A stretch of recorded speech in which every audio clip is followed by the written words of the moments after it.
Update, Lesio Summerfield, Metal Gear Mondays, Patreon, Twitter, Facebook, SoundCloud, Metal Gear Mondays. Don't listen to the other shit. Later. This week on Metal Gear Mondays, we usher back in the War Dozer.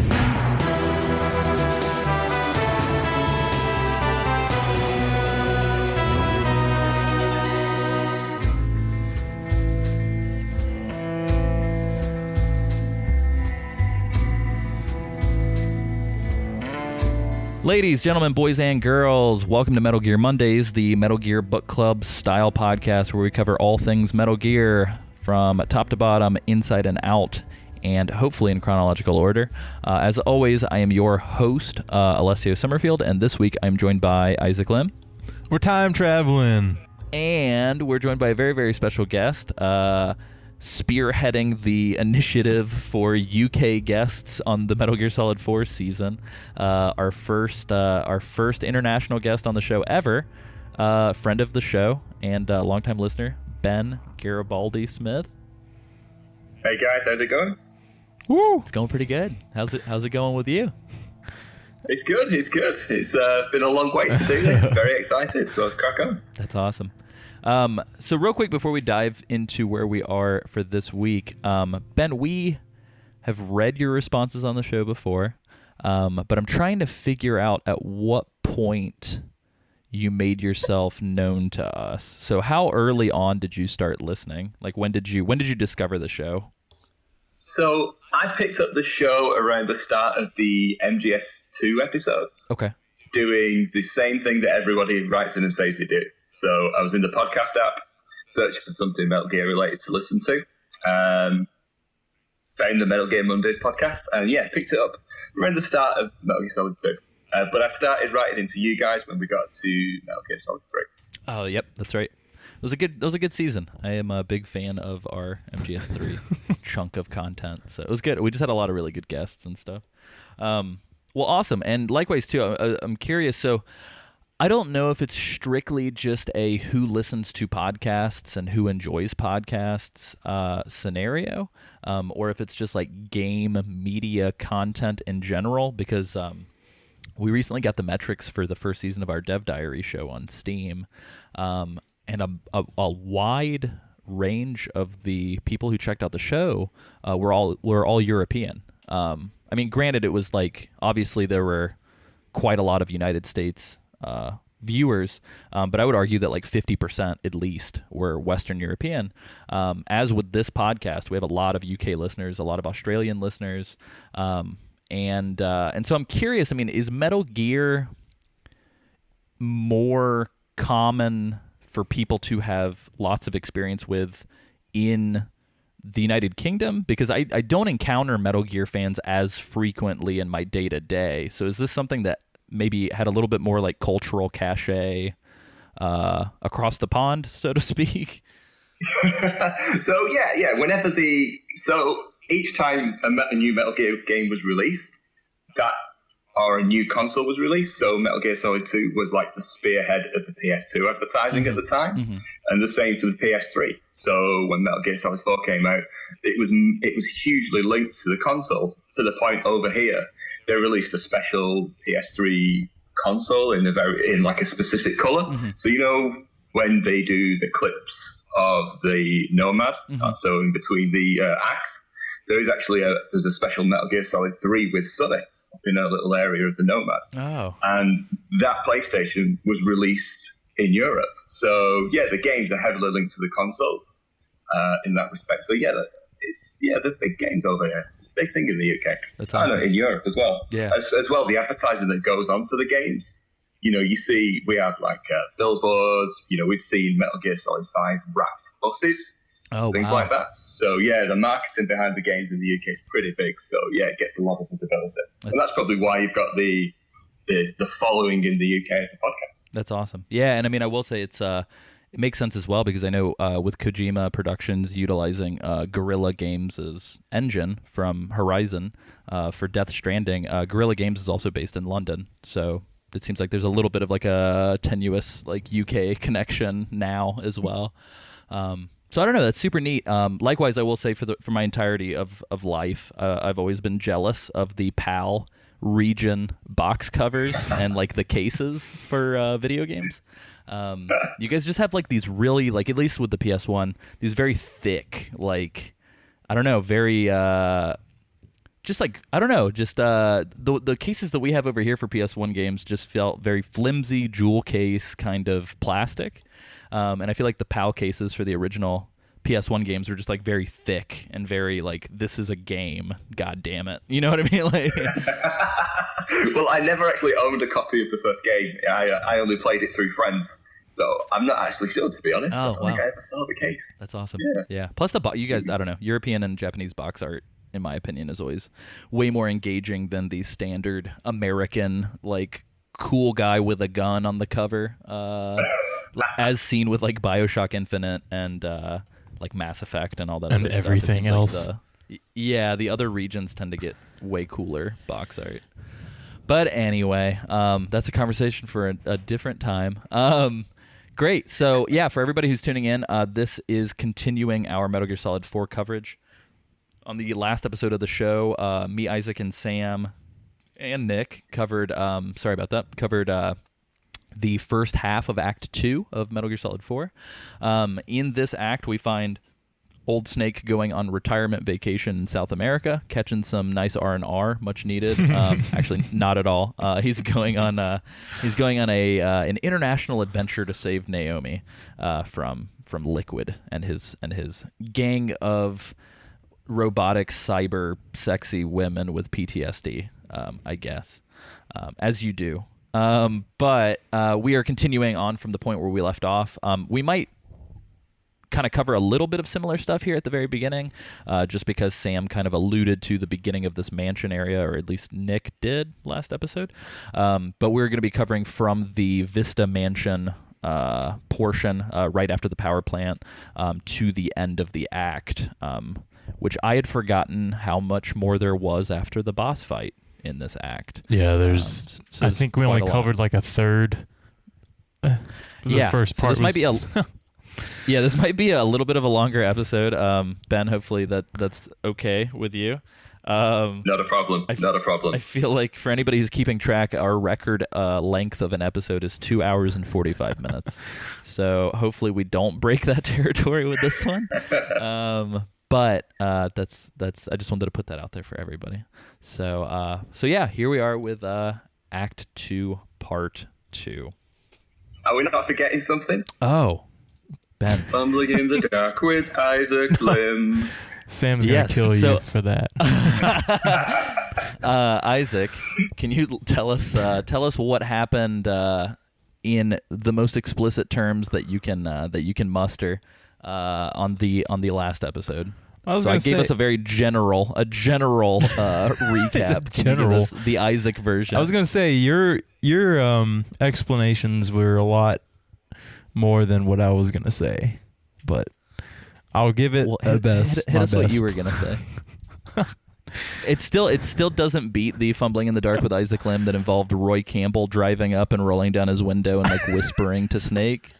I think that was MGS2. That was my favorite. Forgot about that. Oh man, yeah, I don't think I can ever top that. I'm sorry, Alessio. Well, give us your best stream of consciousness. So if I remember, and this is I just remembered this. I was gonna mention this in the past episode, but we meet Skin Monkey again. Ew. With Drebin, and this guy, I don't know if he always has this on, but he's got this silver diaper, and it was. Did y'all notice that? Yep, it's there all the way through the game. Don't worry. I wasn't just imagining it through this. I didn't know if he changed outfits or something. Maybe into a slightly different shade of grey. I need DLC for Skin Monkey diaper. It was shiny. It was cool. It was hip. It was kind of gross, but that's Skin Monkey for you. Yep.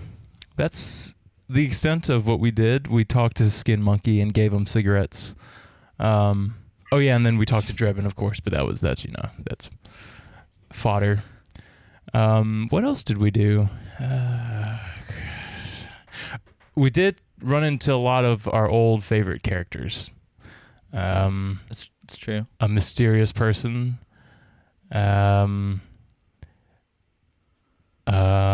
What's her name? Jack and Rose from the Titanic. We met them again. And they've got some crazy stuff going on with it's like a love triangle, if you will. A weird love triangle. Involving an old man. And involving an old man. Yeah, I'll leave it at that. That's very nice. Isaac, it wasn't your best work, but I approve. I'll give it a 7 out of 10. I appreciate that. 7 is, I'll manage that. I can sleep at you night. Get 6 points because it's Isaac, and you get 1 point for saying that we gave cigarettes to skin monkeys on the last episode of the show. So you heard it here, folks. We give cigarettes to skin monkeys. Yeah, but spreading the love. Good, very good. Spreading the love to all walks of life and all animals. No discrimination. Not at all. All right. Well, very good. So, as we move into non-fumbling in the dark territory, we are leaving the previous cutscene with Drebin and the titular skin monkey, and we are essentially approaching this like dirt road run up to this gate to this mansion, and our good buddy, the Wardozer. The bulldozer specifically made for war, that knows no other life but the battlefield, comes back into the picture, and he just drives straight through this thing and puts a hole in the wall.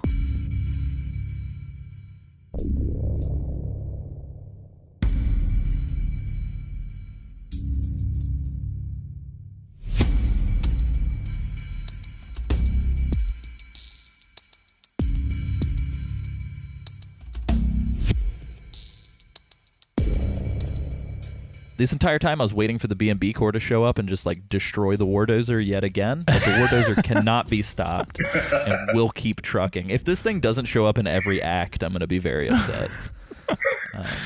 So we'll secret make it MVP happen. of the game. Yeah. But no, so I really enjoyed this map. I think it's actually going to be kind of interesting for the show, because I know throughout the MGS4 coverage we've done sort of this like, let's talk about cutscenes and briefing and all this other stuff, and then we'll dive into like the big set piece maps. This episode's pretty much just going to start with a big ass set piece map. So I do want to kind of just like round robin this thing and see how you guys went about infiltrating this mansion, and kind of just trade some war stories and see how our experiences might have differed. For everybody listening at home, essentially what it is, it's like a big South American compound mansion with like a gate and like some very beautiful garden work, and like this big house on a hill, and in the midst of all this, the militia with good buddy Wardozer and the PMCs are just going at it. And so you can kind of take advantage of the chaos and try and sneak around. But we don't know where Naomi is. So the objective of the map is to figure out a way to get to where they're holding Naomi. And with how many interior and exterior nooks and crannies in the map, it can get a little hectic. But that's part of the fun. So Ben, since you're joining us, I would love to hear from you first a little bit about how your experiences went. So when I first played through this game when it was released, it was a bloodbath. That's the way to do it, man. So it was an absolute nightmare to get from the gate into the house, just because there was so much going on. So like back when I played it the first time, I wasn't too worried about doing a no alerts run, so it was literally just running and gunning from there to the front door. But this playthrough, I'm trying to do a no alerts playthrough. Mm-hmm. So I basically spent all my time with Snake on his stomach, doing that super slow crawl where it looks like he's humping the floor. So yeah, I managed to sneak from the gate all the way to the front door that way, while also stopping at some of like the bushes and using the auto camo to blend into the bush. And I found out that you can save the patterns in the camo menu and use them later on if you need to. Oh, wow. So I saved like the foliage one, which I thought looked pretty cool. That's awesome. But yeah. How do you do that? So I think I know what you're talking about, Ben. Isn't it like you press start, you go under camouflage, how you would typically swap outfits, but you can say save pattern? Is that right? Yeah.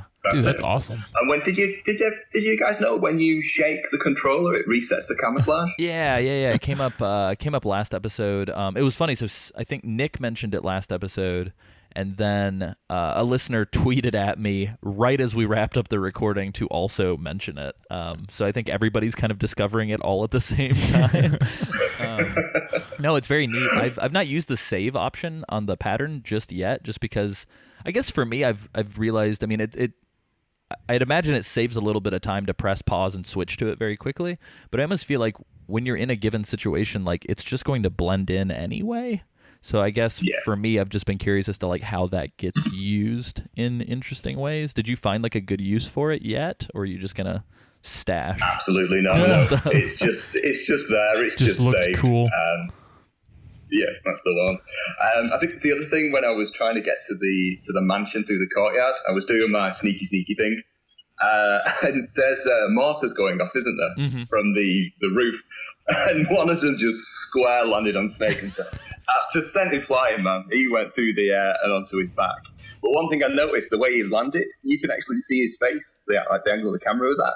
And, they've programmed it to give him like a look of agony on his face until you move again, which I thought was a really cool little detail. Oh, that's awesome. That I spotted there. Did he do the stereotypical David Hayter whenever he got hit? That was epic. It wasn't quite as epic as that, I think. But yeah, there is like a groaning sound when it hits him.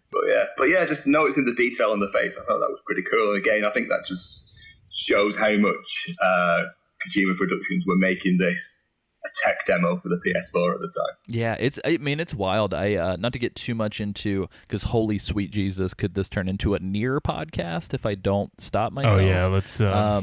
But I will say, so I'm playing Metal Gear Solid 4 and Nier Automata, otherwise known as Nier a Tomato, depending on who you are, at the same time. And it's weird how Metal Gear Solid 4 on the PS3 looks almost as good as like some current releases on the PS4. Like, it's wild. Like, there's not that weird kind of shock that I had when I was playing like a PS4 game and then switching and playing like Metal Gear Solid 2 or something. Like 4 just holds up really well, as they all do, but I think that's more like art direction and attention to detail. But yeah, that's interesting. One thing that I did want to note here as well really quickly, because it dawned on me that I falsely credited this. So Red Mustang in our Slack, listener of the show, Adam, who we are going to read a response from on the next episode, I falsely attributed his amazing 0 alert, 0 kill, 0 save, 0 everything boss hard mode MGS4 run to you, Ben. So I just wanted to like very quickly course correct. It's not the first time I will make a mistake, and it certainly won't be the last time that I make a mistake. But I did want to take that opportunity, since you did mention that you're doing a no alert attempt currently, just to set the record straight and make sure that listeners at home aren't confused as to why the legendary Ben Smith is still playing through the game for some reason. How did you do it? I will say that I'm certain that your run through will be as equally legendary as Adam's, because I have given up. This is the section of the game where I did give up. So just from when you said that last week, I was like, have I finished it? I don't remember that one. Yeah. So apologies for that. But yeah, this is like you mentioned when you were doing the first playthrough, and this was just a bloodbath. I want to say that I was spotted and loaded my save probably about 4 or 5 times in this zone. And if the game was like a Hotline Miami or something where I could just press a button and start over very quickly, I would still persevere. But since I have to press start, return to title screen, reload, wait like 30 seconds, every single time. After like the 4th or 5th attempt, I was just like, you know what? I've got a show to do. And I just was like, no, I'm just going to push through. Yeah. So I did get alerted. And for me, and I wanted to pose this question to you guys. It's not so much in the courtyard that's the problem. You have to go into the building at certain points to kind of get to the section that leads to where Naomi is being held captive. And for me, it was because I'm under the suspicion that the PMC troops and the militia keep respawning in this map, and correct me if I'm wrong. But every time I would dispatch the PMCs outside and enter the building and take care of the guys in there, I would still just get caught off guard by somebody running into the building who had respawned and getting spotted every single time. So I just got fed up with all of the tight sort of interior corners that kept screwing me up. But I don't know if you guys had similar experiences or if you guys got lost trying to find where Naomi was. Yeah. I mean, I can speak on that if it's but I'll have to start over. How many times did you die trying to get to the house, Isaac? Why is that my thing? That's Isaac's thing is to just die. It is my thing. I'm just asking what Sam would normally ask. Yeah, this is the Dark Souls for Isaac is Metal Gear. Yeah, I don't know how. Which means I'd hate to watch Isaac play Dark Souls. I don't think I could ever persevere through that at all. Okay, so my experience with this part was not too bad. I really enjoyed it, like you guys did. It almost felt to me like some sort of online multiplayer map, and you got like just random players, like just going at it. But you're too scared to get involved, so you just kind of squirrel around the perimeter and let everybody just battle it out. And then the game ends and you're in last place, but you didn't die, so that's that was my experience in a nutshell on the outside. I went around the outside and I was like, I don't know where I'm supposed to go, because I think I looked on the map and the little target dot there's like a wall. I was like, I don't know how to get over the wall. So there's this big house. Maybe there's a way over when you get through this house. I don't know. So I was like, all right, I snuck around the whole perimeter, letting the PMCs and the militia fight it out. And then I went inside and then got spotted immediately by some guys coming down the stairs. So I book it outside, and I wait out a little bit longer. And when I went back in, there was nobody in the house. I don't know. Maybe it was by chance, but like everybody was outside or too busy doing whatever. But they'd settled their differences and they were playing cards in the front yard. Yeah, I was too freaked out by my first experience in the mansion where I got spotted immediately that like I was super cautious. But there was like nobody in the house. So it was just a breeze. It was just a breeze from there on out. Isaac just stood in the center of the downstairs and was just like, "Mom's not home. Fuck yeah!" And just started running around. But then I think if you just wait long enough, then everybody just gets out of the house I don't know. That was just my experience. So let's, because I think that's sort of the next phase of this map is talking about how we actually found where we needed to go. Yeah. Because I mean, and I've mentioned it before. This is like the second time that I've played through Metal Gear Solid 4, which I know is blasphemy for a super fan. But I just, for whatever reason, I played through it the first time, really enjoyed it, and just never thought to revisit it. So for me, I didn't really have the type of muscle memory that I have with the other titles as to like where Naomi was. Right. So I kind of got a little lost and was like running around the house for quite some time. So like, how did you guys come across where we needed to be? You go ahead, man. Okay. So again, first time I played it, way back when, it was a pain in the ass, man. You know, I went in every room, up and down every set of stairs until I found what must have been Ocelot's Love Shack. You go in and the bed's unmade. It's like, oh my God, what's happening here? But again, Beauty and the Beast core indeed.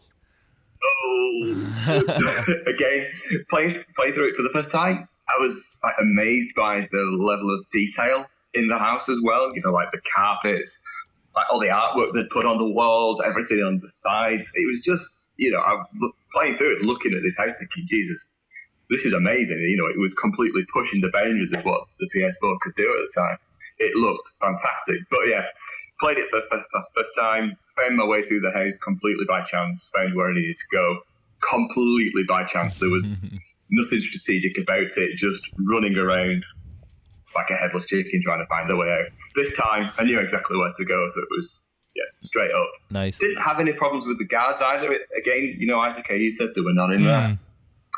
I seem to have that as well. It was literally like they'd all gone outside to play, you know. Playing the dirt. Joined the bloodbath. But yeah, I didn't come across anybody, so I managed to get through the house okay and just kind of like stocked up on all the items that were lying around because there's a lot of them there. There's a lot of items to pick up in the house. Mm-hmm. Yeah. So yeah, straight through, no problem this time. Oh, that's awesome. Yeah, I don't know what it is. I guess as soon as I got in, I knew that I needed to get behind the house or like near the house as quickly as possible when I came in. So I think what it was I just like immediately beelined it from the gate to the left side of the house, and went in through the back door. And I don't know if I just like I got in there so soon that the PMCs hadn't all gotten out of the building yet. But I was just having a really hard time with like the group of guards that were kind of posted up in the bottom floor. That might be it. I mean, if you just wait long enough, I don't know how long it took you, Ben, to actually go inside the house, but I guess if you wait long enough, it'll clear out. Mm-hmm. Yeah, well, doing super slow crawl did take quite a bit of time to get there. That's true. Yeah, and getting flown through the air by a mortar as well. You know, adds time on. That's the stealthiest thing I can think of.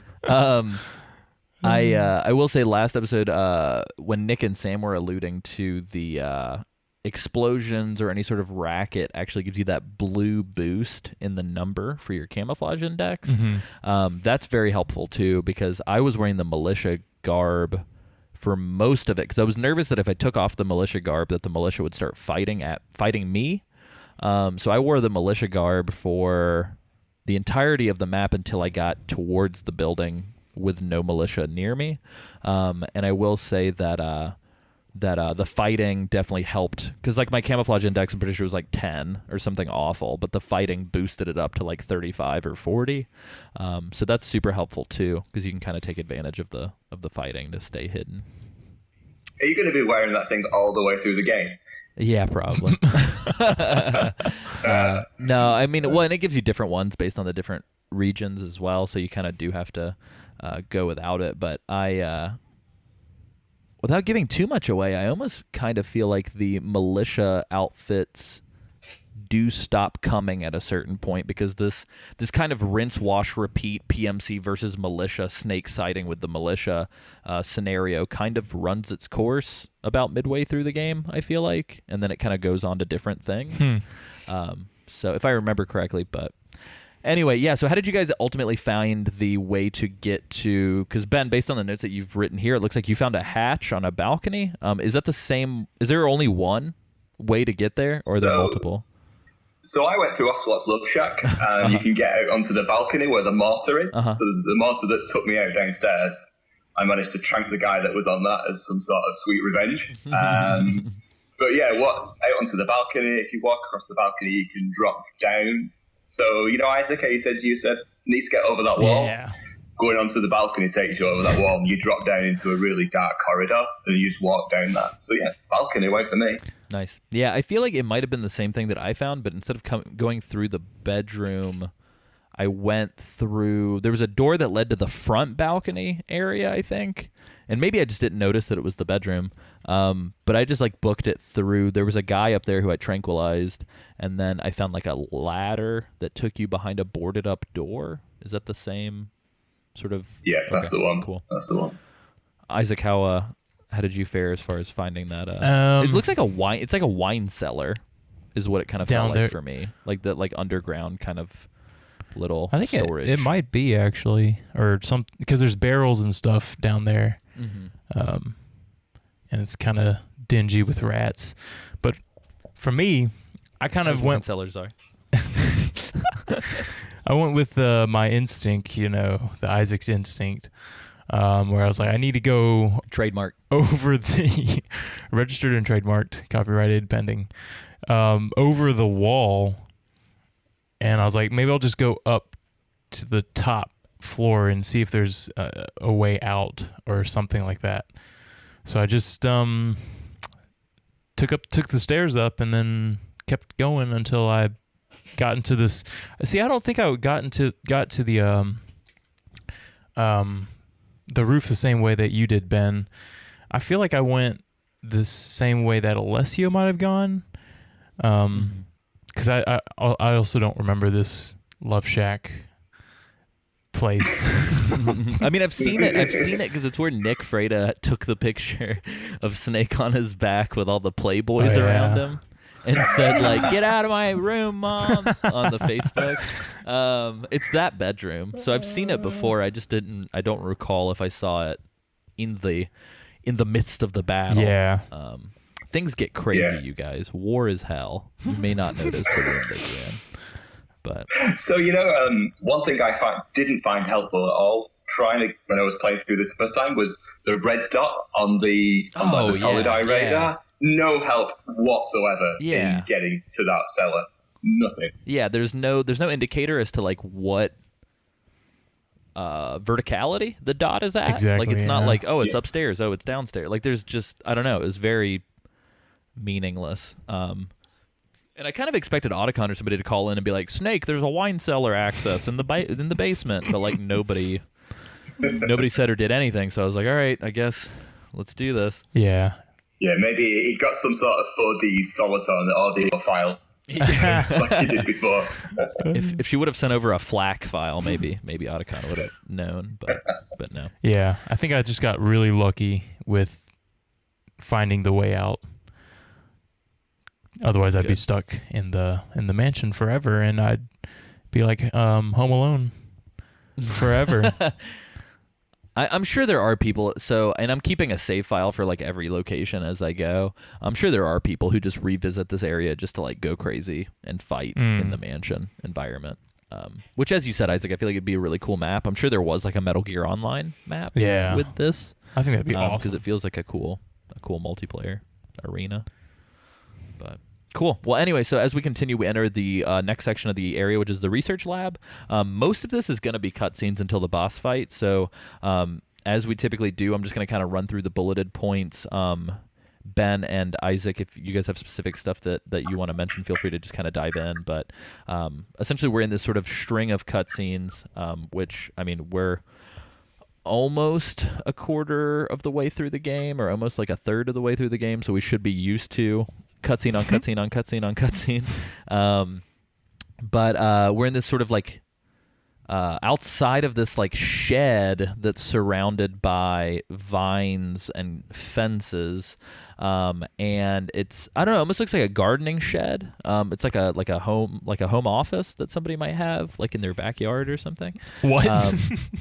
You know what I mean? Home Like those people that office? have like those people that have like the separate building for like a workshop or something like outside of their home. Okay. You know what I'm talking about? Like people that do like woodworking, or I know people that have like music sheds. That's in true. their backyards. I get what you're saying now. I got you. But yeah. Anyway, it's one of those kind of things. It's almost like a greenhouse that's been converted into an office. And we see that Naomi is here on the phone. And as Ben has pointed out, she's rocking a really retro like Sony Ericsson. It looks like it's a flip phone, right? Yeah, that's the one. Continuing the product placement. So we've moved from Apple to Sony Ericsson. Yeah, exactly. It's going to be like Spider-Man soon, where everything is just going to be Sony products, like Vios and Ericssons and Walkmans. But yeah, so yeah, I think it's the same flip phone that Liquid has. But if you do the L1 view during this, because Snake's kind of like creeping around corners and trying to pretend that this isn't an anime-inspired Metal Gear game and that it's actually a very tactical military game. And he's doing his whole like check my corners and very carefully kind of sneak. And this tipped me off that if Metal Gear was a first-person game, I would be so fucking bad at it. Because using the third-person camera to look around corners has been such like a pivotal thing with Metal Gear that if I think I had to be that patient and like slowly turn around corners the way that he does in the first person view, I would get killed constantly. Do you remember when they were doing all the marketing for this game? I remember they were doing loads of playthroughs and things like that you could watch online. And one of the things they said they've done is that, you know, there's a first person mode, so you can play through this game in first person if you want. Wow. Okay. Yes, so you can lock the controls into first person mode. But I tried it, and it's just really sluggish. Yeah, I'd imagine it's awful. It doesn't feel like he moves with any urgency. Not like in MGS5, that's for sure. Gotcha. Huh. Well, that's good to know. I had no idea. But yeah, so in Snake's, I feel like cutscene Snake's very different than outside of cutscene Snake. Cutscene Snake's really bad at hiding, you guys. And so Snake enters the building and is literally just standing in the middle of the room, aiming a gun at Naomi while she's on the phone, and she just doesn't see him. Much like the Beauty and the Beast core just didn't see Snake standing in the middle of the road, and much like how in every other game that we've mentioned thus far, Snake in cutscenes just notoriously like will have his entire head sticking out of the side of a box and nobody sees him. Well, she's not even surprised when he surprises her. Yeah, exactly. Like it's weird. Like She's I guess like, oh, hey. I don't know. Yeah. Well, and Snake's too busy staring at her tits to even say anything, because the entire fucking cutscene is just Snake staring at cleavage, to the point where it's like it feels out of character for Metal Gear. Like I feel like the pervy, like Eva and Snake. I don't know. Like Big Boss in 3 did stare at Eva's breasts a lot. I get it. But I feel like even in those games, it was for like a moment. And I feel like with Naomi, specifically in these scenes, Snake's just constantly staring at her boobs. Like, it's ridiculous. It's like, dude, you look like somebody's great-grandfather. Like, stop. What are you doing? I wouldn't play this part of the game with my other half in the room. It'd just be way too awkward. Yeah, it's just when that's the thing is like I don't have the biggest apartment in the world, so whenever I am playing these games, half of the time my wife is in the room with me, and it's like it's one of those things where like I feel like the older that I'm getting, the more that I'm realizing just how fucking awkward some of these games are to play with women in the room. And it doesn't get any easier as you move further through this section as well. Yeah, oh my exactly. gosh. Exactly. Laughing octopus. Oh. Yeah, this game's got a very so I think pulpy is the best way to describe it, because I think the action and the gratuitous violence is coupled with this like gratuitous sort of I don't know, just like sexualization of the series. Because, I mean, there's always been, like, a sexy character. Like, that's always been a thing. But I feel like this game has a lot of sexy characters, which is fine. Like, I'm not a prude by any stretch of the imagination. But it just feels like this isn't, like, you're in an urgent situation and need to rescue somebody. Like, why are you staring at their breasts instead of, like, taking them with you and leaving? You know, I don't know. It's weird, but... Do you think there was an element of tailoring it to the market? Yeah, probably. That or like fan service and stuff. So I don't know. I just never thought of Naomi as like waifu material. Just like, you know what I mean? Like she always had like a turtleneck. I mean, she had like, I don't know, like sexy fetish, like British accent in MGS1 for everybody who's like really turned on by that. But she doesn't even have that in this game, so she feels like a very different character, just kind of across the board. Ocelot changed her. Yeah, he corrupted her. He did. It's the nano in the machine. Love Shack. Yeah, in the Love Shack. Yeah, the nano machine stripped her of her turtleneck and her British accent. Wait, Alessio. Cue it here, the song Glove Shack. Oh, man. Perfect. Great. Thank you, Ben. I appreciate that. But anyway, so what Snake's really looking at, we're gonna get off of our like pseudo-feminist soapbox now. I'm sorry, you guys. But Snake's actually been looking at her ID card around her neck that's right next to her breast this whole time. You guys, it's fine. Hey, she's fine. bringing it on herself. She's got the low-cut shirt, everything going on. She's the one wanting it. Oh no, Isaac! Don't. Isaac's being sarcastic. Please don't let anybody read too far into that. God. 2017. Woo! All right. So again, just to add these weird creeper points. At this point, Naomi starts to like seem like she's in pain. And Snake doesn't help her. He just stares at her boobs. He like legitimately just like doesn't go to assist her. He just stares at her boobs from across the room. Anyway, we're gonna move on from Boob Patrol 2017. So Naomi goes to stick herself with the syringe, like the medication that we saw from earlier in end of Act 1. I put in my notes diabetes ? I don't know if this is insulin that she's jabbing herself with. But we hear the sort of familiar, and like Isaac. So Isaac, you said you didn't hear this last act, and Ben, I'd be curious to see if you've noticed it. But every time that there's been this weird like nano machine thing, like when Meryl freaked out about Roy, and when Naomi was freaking out, and when Snake freaks out from time to time, it's almost like the MGS5, like the little digital light barcode that comes up in the cutscenes, except it's a sound. So it's like this weird, like growling stomach kind of like sound that's like very faint. Has anybody noticed that, or am I losing my mind? No, totally know what you mean. Okay, cool. Yep. Yeah, so like I don't know, it's like this weird audible, like oh no, nano machines are happening now, like cue, where it's just like. Do you think it's supposed to be like the sound Snake would hear when his body's having this reaction? So that's like the internal sound he hears. Maybe it's something like that. Yeah, I could see it. Yeah, I think that I'm sure that must be what it is, or even in order to allow the player to understand that this is like the system, like the SOP kicking in or whatever. Maybe it's a way to be able to do that without, because I'd imagine if you took all those cues out, it would be really strange to see people acting strangely. And I imagine they put those in there just to make you understand like this is out of their control. But yeah, so the title card comes up and it says Jennifer Hale. I always forget that she voiced Naomi in MGS4. So I know she didn't voice Naomi in MGS1 because obviously I don't know if Jennifer Hale can do a British accent. And Ben, thank you. Ben also thinks that it's nanomachines based on the notes here. So I also thought it was very strange that Naomi refers to Hal as Dr. Emmerich. I don't know if why are they business casual now? What happened? They used to be friends. I feel like. Ocelot. Nanomachines. Yeah, those are the two answers that you guys just posited are actually the answers to all of the questions. So we can end the podcast here. Yeah.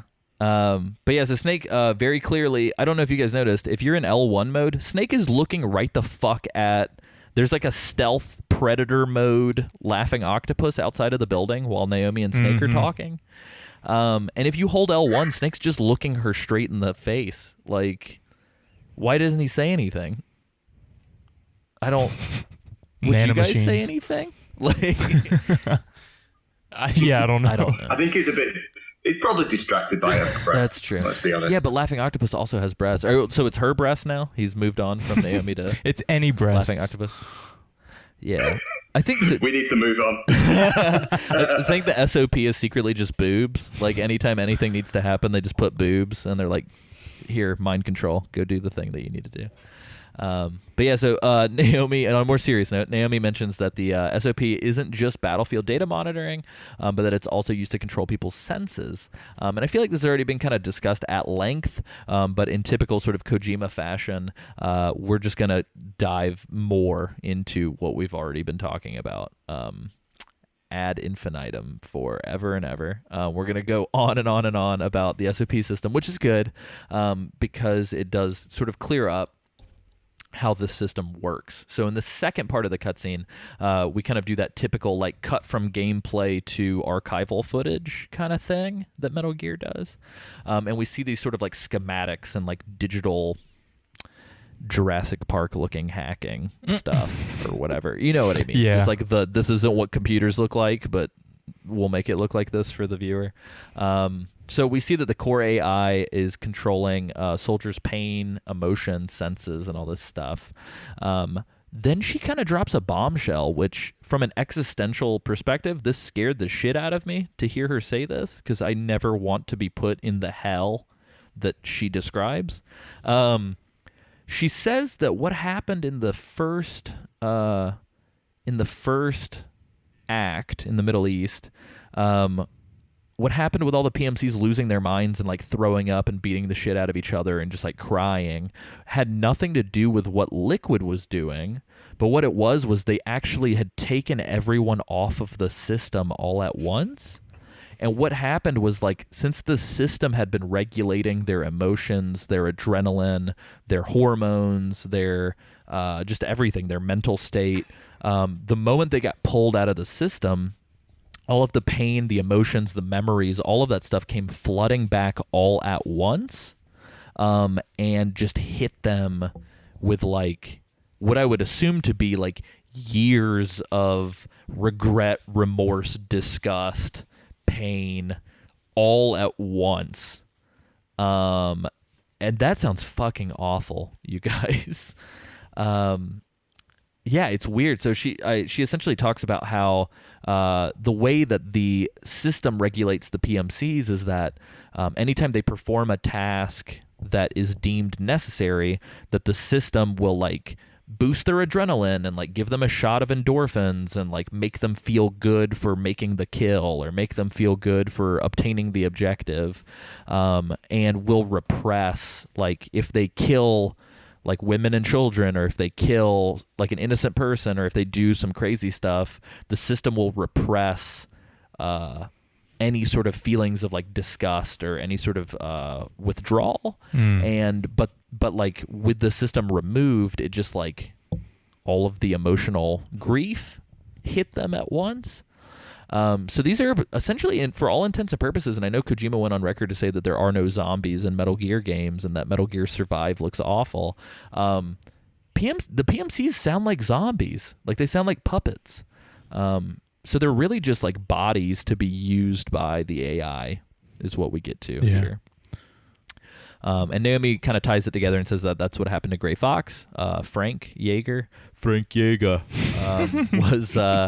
was put through all of this. And there's a quote where essentially it says that until that point, war was like a game to them, and then suddenly reality came crashing down, which to me kind of shows that, like, I don't know. To me, that's like kind of, in a sense, the purpose for Metal Gear as like a franchise. So I think that's a really cool quote. But the game thinks that as well, because it shows you the icons for all the MGS games while they're talking about that. But then right below MGS4, there's two like working in progress, like under construction icons. So I wonder if Kojima knew that there would be like Peace Walker and 5 coming to some extent. That's pretty interesting. Yeah. But yeah, so then we hop into cutscene part 3, where we cut back to sort of the end game.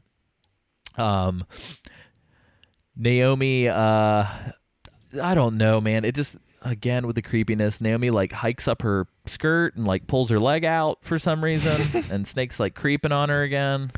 I guess to some extent this has been there all along, because in MGS1, Naomi and Snake constantly hit on each other via the codec calls. So I guess we might be making a little bit of like a mountain out of a molehill, but it just feels weird to see them like in person doing it, whereas opposed to like before, you had like young Maverick, like hotshot Snake, like flirting with the medical woman. But I guess she was talking about strip searching him when he came back from Alaska back then too. So I think she probably has a thing for him, don't you think? That would be the assumption. Well, I mean, all right, so she cries whatever when she sees him for the first time. So she's like, yeah, which I thought was very powerful. I like that moment a lot. Yeah, it was very brought everything back down to earth about the seriousness of Snake's condition. But again, I guess she knows everything about what's happening to him. So yeah, I guess she's really the only one who Yeah. knows like why. she did it. I will. So Ben, I'm curious. I never really understood why this was happening. I don't know if maybe it's like another weird nanomachine thing or what. But did you guys notice that while Snake's talking to her, he starts to like lose control of his body? Like he starts like hitting himself in the face and like can't Yeah. hold on to his cigarette. He drops and the stuff. cigarette and everything. Yeah. Did you guys? It was sad. Yeah. It was sad to see that. Yeah, it's I think it's kind of cool in a sense that this game is kind of showing us a little bit of like the fall of like our favorite character, and I feel like to some extent like I think I would dig to see this in more media, because it's interesting that like they're taking a character that we all know and love as this badass, and the whole game is just dismantling him as a character. Mm-hmm. So yeah, this whole sequence is just very sad. Naomi just kind of continues to talk about how the system is working, and then she essentially asks Snake to undress so that she can examine his body. He hesitates for a second, but then decides to do it. And like Isaac just mentioned, she sees his body for the first time and just cries. And like, I don't know, it made me pretty emotional just thinking about it in that context, because when she saw him 9 years ago naked for the Shadow Moses stuff, he was like a young man with like a full head of hair and just like the action hero archetype. And now 9 years later, like he looks like, I mean, as a joke, I wrote in my notes that she can't stand his dad bod. But it's a little bit more than like a dad body. Like he's kind of really bad off. Is it a grandpa bod?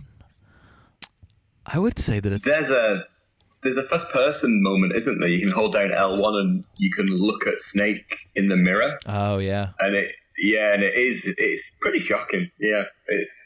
Yeah, he's just like covered in like, it looks like liver spots and like scars and burns and just, it's gross, you guys. He's been through a lot though, hasn't he? If you think about what he's done in the game, he's been through a hell of a lot, so you'd expect him to look like that as well. That's true. Yeah, I guess old man syndrome aside, he would probably look like shit either way. Which is great. I mean, it's a cool commentary on like, yes, action heroes do badass stuff, but like it takes a toll. So it's interesting. But essentially she scans Snake up and down and gives him a little bit of a verdict on what's been going on. Naomi tells Snake that about 30% of his nanomachines still remain inside of his body, though he's lost the rest due to bleeding and sweating over the years. His nanomachines are just first gen, so they were never ID flagged with the system. And the reason why he has them is because of like the Shadow Moses incident and all that other stuff. She said that his nanomachines might be interfering with his body and heart, which is why he's been having so much issue. But she also says that the Fox dye that Snake was injected with in MGS1 actually has nothing to do with the aging.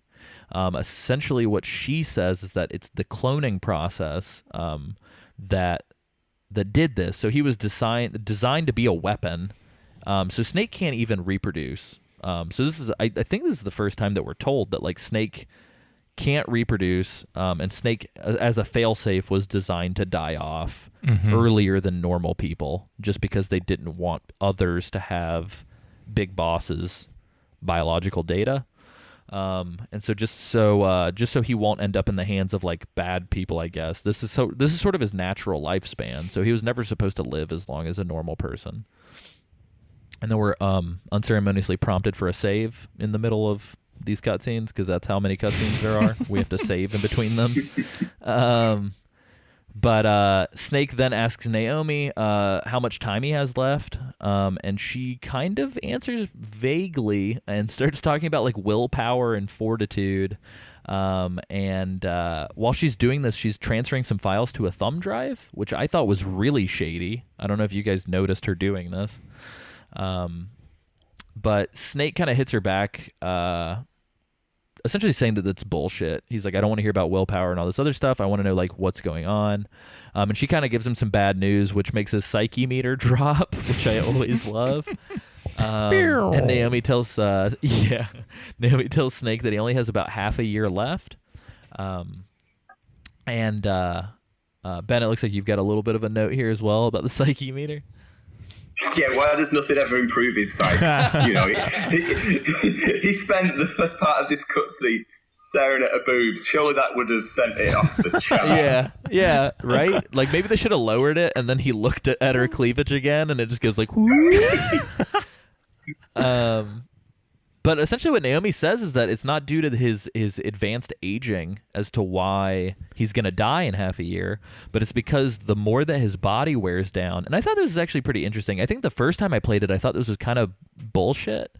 But the second time that I've been playing it, I actually think it's a pretty cool story way to tie up the whole fox dye thing. But as Snake's body is breaking down, the fox dye he was injected with for MGS1 to kill Liquid with is actually breaking down with his body. So what's happening is, like, it's not the old age that's going to kill him.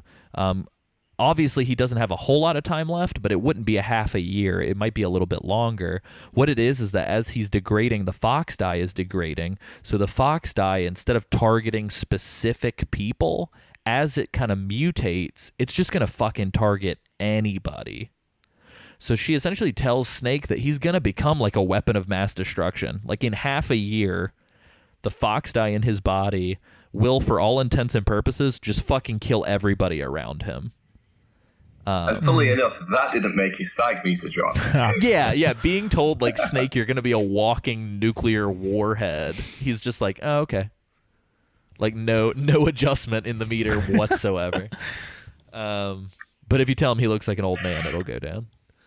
He's a sensitive guy. But yeah, man. no, I thought that was super cool. Like, and then Snake even says, like, what if the host dies? In this, like, really intense, like, oh shit, like, Snake is very clearly contemplating suicide, or at least, like, going down with the ship. So this is, like, a very real, like, a very heavy conversation. Throughout all this, Snake's trying to smoke a cigarette, which really cracks me up. It blows my mind that, and Ben, I appreciate the note here, that he must have an unlimited pack of cigarettes. But he just, as part of the sort of running joke where he can just never get a cigarette lit, every single time he tries to put the cigarette in his mouth, Naomi will, like, give him a dirty look. So he just, like, kind of puts it away. But towards the end of this conversation, he's like, fuck it, and starts smoking, which really cracks me up. But yeah, so essentially Snake is going to become a ticking time bomb in what looks to be 3 months. Snake's death will stop the virus from spreading, is what Naomi tells him. She says if the host dies, fox dye dies. And so everything seems to be working out, right? So what she then tells him to add a twist to all this sucks. She tells him that it appears that he's been injected with a new strain of fox dye from somebody else, and that's also a problem.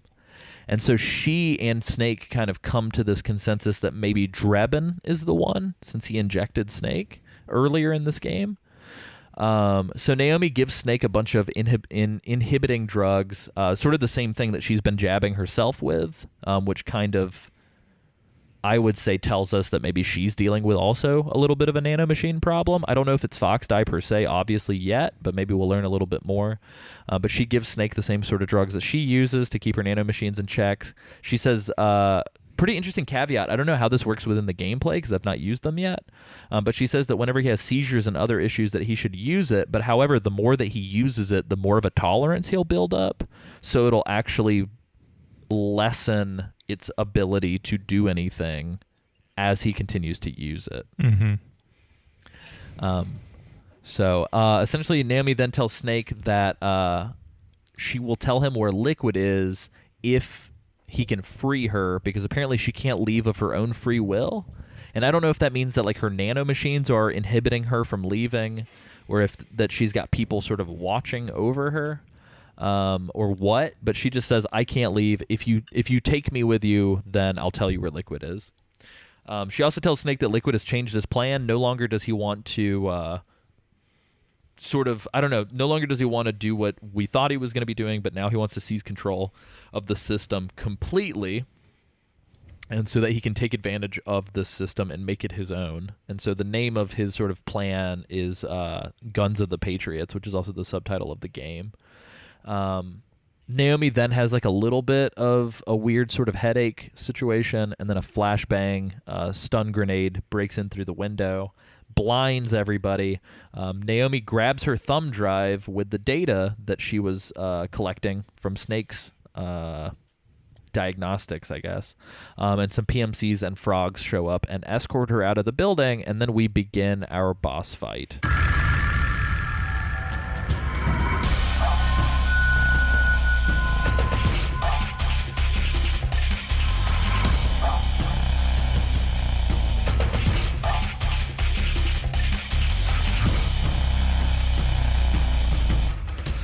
So that was a lot of shit, and I feel like I was talking a whole lot. Ben and Isaac, I'd be curious to see what your thoughts are on everything that we just discussed. Is there anything that we haven't touched on yet that you found interesting? Isaac, did anything confuse the shit out of you since you've been speed running through this whole series? No, I thought this scene was really cool. It really just brought a lot of stuff together and kind of made a lot of sense for me. I mean, there's a lot of buzzwords going on. And I'm like, okay, I'll I guess. Yeah, it's weird. Like when people tell me that they're interested in Metal Gear, but they don't know where to start. Yeah. I usually tell them start with MGS1 and play through all of them because of shit like this. Can you imagine coming to Metal Gear Solid 4 with no idea of what had happened in 1? Because like, there's no primer for Fox Die. Yeah, they just start talking about it. Which is cool. I like that about it because that means there's not a lot of filler, and they don't kind of spoon feed you. It kind of makes more sense from a story-driven point of view. With that being said, yeah, to your effect, I wouldn't advise playing 4 if you don't know anything about the storyline, because you're gonna get so confused. Yeah. Yeah. So Ben, let me ask you this as well. You said earlier that you never owned a copy of MGS1. Did this game confuse the shit out of you, or did you play or see your friends play enough to sort of have a handle on it? Yeah, so I didn't play through the first one. I kind of watched some friends play through it because it was just like, whoa, this is another level of gaming. I'm not ready to take that on. So yeah, one summer during between years at high school, we basically just caned this game over summer. We played the demo disc over and over again, and then we finally actually got a copy of it to play. And yeah, I watched those guys play it. Good. I didn't actually play it through myself until I downloaded it on the PS3. So you could start to download some PS1 games, couldn't you, and play them via the PS3. So that's when I played MGS 2 and 3 before I'd actually played 1. But because I'd seen it played, I got the story cues and I got everything that was going on. Gotcha. Yeah, it does start to compound a lot. Like, and I will say this too. I mean, moving forward, like Acts 3 and Acts 4, I would say are the heaviest when it comes to assuming that the player has like vast knowledge of every other game in the series. Specifically, the end of Act 3 and all of Act 4 are just like, okay, you're a super fan, let's talk. And it's like, oh shit, okay. I think what this Naomi cutscene was doing was basically answering everyone's questions about what the hell is going on with Snake. I think all the questions everyone's been asking themselves was, why is he looking like this? Why is this happening? What's it going to do to him in the long run? This scene kind of just answers all of those questions and sets you up for what comes next. Yeah, I agree. It's cool. I really liked it a lot. I mean, again, I know that we kind of talk smack about pervy Snake, but he's a horny old man. It's cool. We get it now, and we can move forward knowing that. And I enjoyed this. I enjoyed the cutscene a lot. It was very good. The music was also very good as well. I was surprised they didn't have the L1 button that you could just hold down and just stare at her boobs the whole time. Yeah, I'm so MGS3 had a couple secret L1 like unprompted L1 situations. I feel like this game doesn't have any of those because I've been holding L1 the whole time just to make sure. Yeah. Because maybe I was curious about Naomi's cleavage as well. I don't know. But other than that, I mean, I've been holding L1 since like the beginning of the game, and I've not really noticed any non-prompted L1 things. Yeah. So I don't know. Yeah, same here. I didn't find any of those by accident. Really, it's just the trophy hunting. I'm kidding. I don't give a shit about trophies, but there is a trophy in MGS3 for getting all the secret L1s. Anyway, so yeah, the boss fight with Laughing Octopus begins. I personally love that there's a male and a female voice actor credited, because it wasn't until I saw the credit that I was like, oh shit, that is like a man's voice and a woman's voice at the same time. So it's super cool. I guess like the machine, like, so what it is, and we've talked about it before, but there's like a damaged sort of post-traumatic stress disorder female soldier in a suit with a robotic apparatus for each of the B&B core. So I guess, I don't know, because when she doesn't have the apparatus on, she's just got a woman's voice. So I'm assuming that the robotic contraption has a voice of its own, or like is somehow modulating her voice. But there's a male-female voice actor. Otacon comes on over codec and essentially says that he's been monitoring the whole time, which is kind of creepy and weird, and just kind of lets Snake know like what's going on. You fight a bunch of frogs, and then Laughing Octopus will essentially call Snake out, and after that she kind of breaks into the scene. So I don't know. I mean, how did you guys fare with the frogs?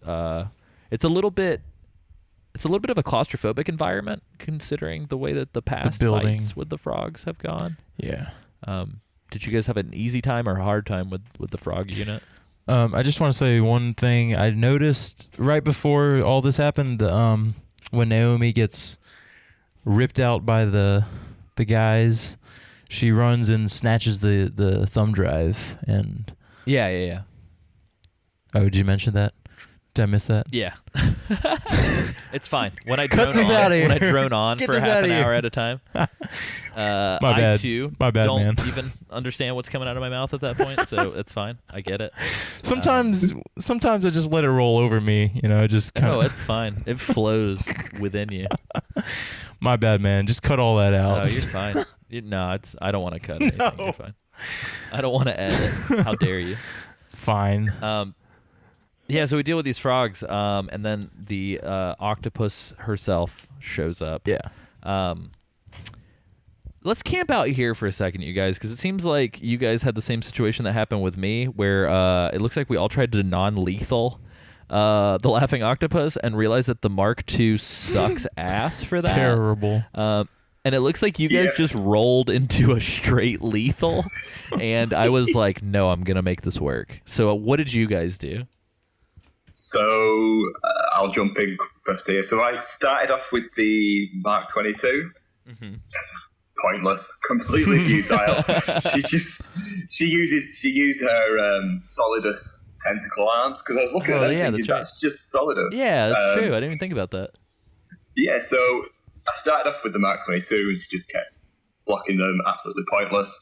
So I figured, well, it won't, because you can, if you're doing like a non-lethal run through and you lethally kill the boss, it's not too much of an issue on the ranking at the end. So I was like, right, I'll try the M4. And again, she just kept blocking it. And the magazine was that short that when the magazine was empty, she'd block them all, and pointless. So I consulted with the Skin Monkey. Good. And yes, I consulted with the Skin Monkey. Used my Wednesday 10% discount that he gives you. Nice. And I paid to unlock the P90 because it had a huge magazine. And she basically couldn't block every single shot that the P90 sent to her. So she'd block like half of the rounds, and then the other half would hit her. And I just copy and paste repeated that until she was done. That's awesome. I always forget that the Skin Monkey shop is available at all times. So Yeah. that's good to remember.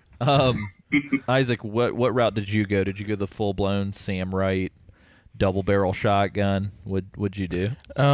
So again, I played this at I think when I beat her, it was 1 a.m.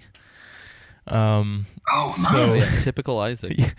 So, and I get scared very easily, and I was not going to get close to her, so a double barrel shotgun was not going to work for me.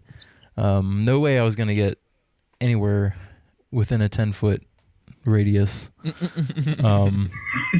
She freaked me out. So yeah, what I did the same thing that Ben did. I tried with the Mark II. That was terrible.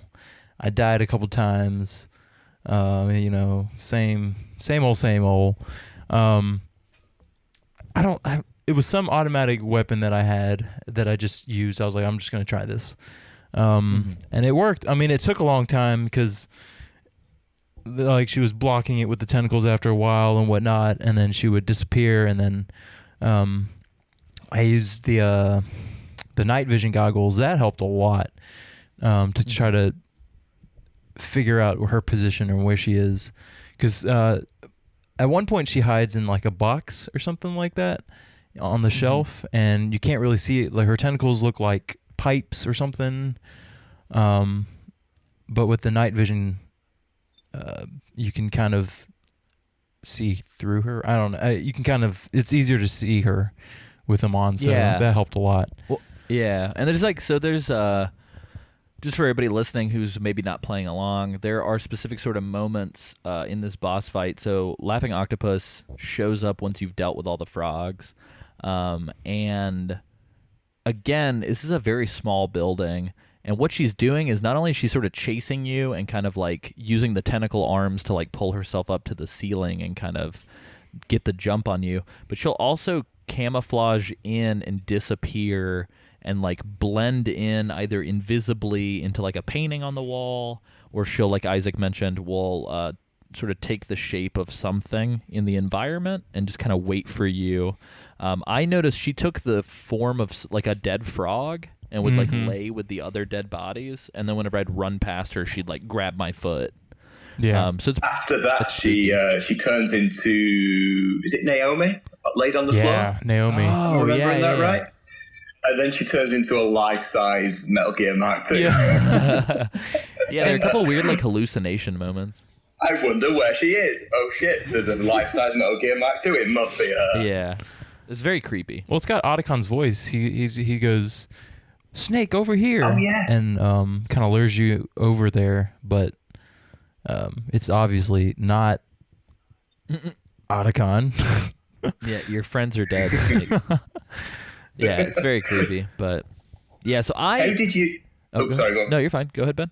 I was just going to say, how did you guys deal with when she rolls up into a ball and just charges you? Oh, I got on top of the desk. I really struggled getting out of the way, and getting up onto a bed. I got on top of the desk like somebody who's like running away from a spider. Like I was just like, like jumped up on the desk and was like, "Don't touch me." Yeah, that thing is like a one-hit kill. I died. It does a shit ton of from damage. Like if you get hit by that rolling ball, it does like at least a half of your health, if not more. Yeah, and she'll do it a couple times to you at in one little go.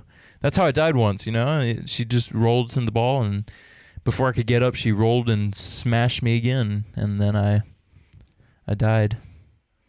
Yeah, I'm not too ashamed to say that I had the rations in my little L2 menu, like pre-selected. So anytime that I took a shit ton of damage, it would like auto pop for me. Yeah. But should have done that. Yes. So anyway, I didn't do either of those things. I don't know why. My gut instinct was like, oh, the tranquilizer pistol's not doing anything. Let me just bust out the tranquilizer sniper rifle. So I just like Maza-Nagant like point blank to her face the entire fight. Like that's all I did. Wow. Which is probably the right way to do it. It takes a shit ton of her health off. Really? Like like her stamina bar. Mm-hmm. Anytime I would get her with a headshot from that sniper rifle, it would take her stamina bar down like at least like a quarter. Oh crap. If not like a fifth. So like realistically, and granted, like a lot of times she'll block the shot, so like not every shot would land, but if I would get a headshot on her, it would take a substantial amount of her stamina bar. So I kind of powered through this pretty fast once I decided to do that. You should have told me that before, man. I'm sorry. What? And it sucks too because it's like so slow to reload that thing. Yeah. So like I would shoot her with it, and if it would land, then I'd be like, cool, and I could reload because she'd be like stunned for a second. But if I'd shoot her with it and she would swat it out of the air, then I would have to like run and reload at the same time and just like make a run for it. So that's a really big gun to do this section in such a small space. I was looking at the walkthrough guide that you could get for the game, and one of the pictures of this boss fight in the guide is Snake doing this with the javelin rocket launcher. Oh my god! It's like what? What? Like that's crazy. Like how is Snake not killing himself? That's insane. That cannot work. Yeah, that's crazy. But so that's not the end of the boss fight. So once you reduce her health or her stamina bar to a certain point, it kind of turns into like boss fight part 2, where Laughing Octopus, her like the human form comes out of the robot shell. She looks post birth here, just real after birth, kind of slimy.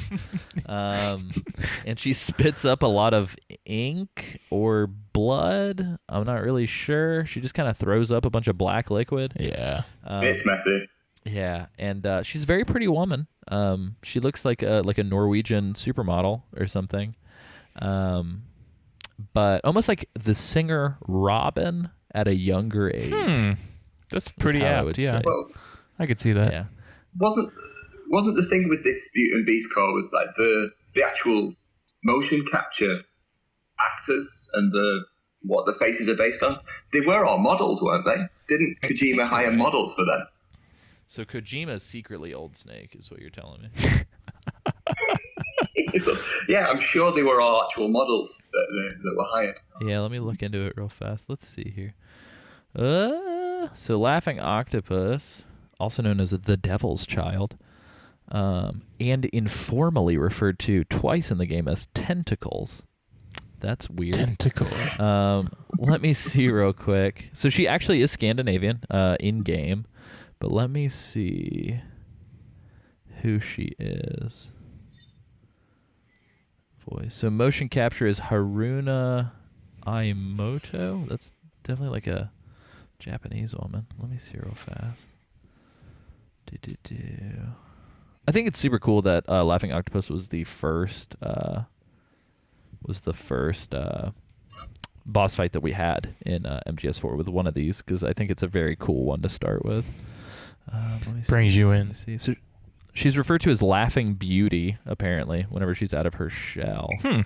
So let's see. She's got a lot of names. Yeah, I know, right?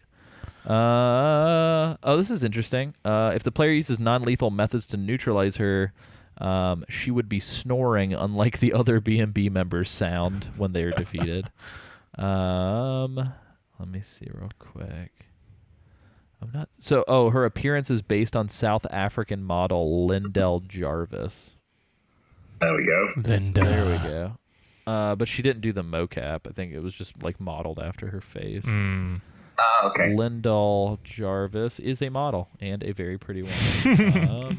She has very long hair, but it does look a lot like her in the face. And her mother is from England and her father is from South Africa. She's South African, born in Cape Town. So there you go. Does she have any brothers and sisters? I don't know. Let's talk about her whole. This has just turned into the Lindell Jarvis podcast. But yeah, so anyway, you hear some really fucked up stuff in the background while this is happening. So she's like slowly walking towards Snake in this very like menacing way. She's wearing like the skin suit, like the stealth suit, but her face is exposed. And Otacon comes on the codec and essentially says she's only going to last a few hours without the, or a few minutes without the apparatus on. So she's like very fragile. Which, I mean, in and of itself, we can talk about like damsel in distress syndrome, but it's like a very like, oh no, like I don't know, just it's weird, the sort of context that it's put in. But she's walking towards Snake and you hear like people screaming and gunfire, and it sounds like just innocent people being shot in the background. The color of the arena, which I thought was really fucking cool, becomes this like washed out, kind of like depressing monotone colored scheme, unless you're near her. When you're near her, everything's fine. The further away from her you get, everything gets washed out and crazy. I didn't notice that. Yeah, and I didn't do this myself, but I do know that this is possible. If you wait long enough and you have the camera and you take it out, there's a certain point where it stops being a boss fight and like the stage fades away and it's just Snake and the laughing octopus in this like white environment, and she starts to do like sexy poses and Snake begins doing like a photo shoot with her. Which is I'd heard really about weird. What? That's weird. I'd heard about that, but I didn't know how you activate it or how you got into that. But again, you wouldn't want to jump into that mode of the game when your other half's in the room with you. Yeah, no, yeah, absolutely. A bit awkward. Okay, Yeah, absolutely. I will say I got to that place, but I don't have the camera, so I never got to do that. So I think you were so close. and also this was also like 1:30 in the morning, so I was freaked out royally at this I bet point. you thought you were tripping. So it took you. So we can suppose from what you've said that it took you half an hour to fight the laughing octopus. I mean, probably Started fighting her at 1 and then got to the photo shoot at 1:30. the number of times I had to like yeah, we'll just assume that. But basically, Gotcha. for me, what happened was, it was the weirdest thing. Like, I guess it took me too long to get her stamina down. That at one point she just she lunged at me, and everything faded to white, and it was just her and me. It was the same concept where she was like walking really slowly towards me, but everything was white. The whole the building was gone. And there was a timer. It was like 3 minutes, I think, counting down. And I did not want to find out what happened after 3 minutes, so I made sure to kill her in that time, which I did. So, Jeez. Yeah, I know. Did you get one of the hooks? One of the hooks that take like half your health off you as well? hooks? Oh no, I don't think so. Hooks. So you know, Oh, she comes up you. and like curls up and like grabs Snake. Oh no, I tried to stay at the end of the hallway. Golly, that's Isaac's like, stay away from me, pretty lady. Yeah, that was the whole fight. Felt really weird. It was like, wow, Snake clearly has been putting out signals that he wants pretty ladies to touch him, but the whole boss fight is like, no, stay away from me, pretty lady. Like, it's very weird. Well, she does this weird thing where if you aim at her with your gun, she'll like really shift really quickly to the left or the right. And that, no, thank you. You just gotta get her. Yeah. So it was. But yeah, so The old Alessio Summerfield patented yep. punch. She doesn't have male genitals, but you gotta just punch her there. It's fine. Just punch the shit out of her, and you'll be fine. Which is actually very scary in this situation because the music and everything is just like stay away. Yes. Like that's all you're being told, and it's very scary. But anyway, so as it continues, there are a couple cutscenes and stuff like that. There's a lot of just ass framing, just in general. Like anytime there's a cutscene with her out of her suit, the camera loves to just hang out behind her butt. And I get it. They've got nice butts. Like they're beautiful women. That's fine. My God. But Dude, that was like a post-fight, fifth of their budget getting these models mocap. So I mean, they had That's true. to capitalize on it. That's true. But we got Snake butt, we got Laughing Octopus butt, we got quite a collection of butts at this point. She falls into the fetal position once you defeat her, at least for me, and she started sucking her thumb. I non-lethaled, so I don't know if it's different if you kill her. But I don't think she died. She just kind of like laid down and went to sleep. Snake got her little super cool face octo camo mask, which I thought was really cool. Like even Snake acknowledges how cool it is. And I heard a baby laugh, and then the codec rang, and it was Drebin.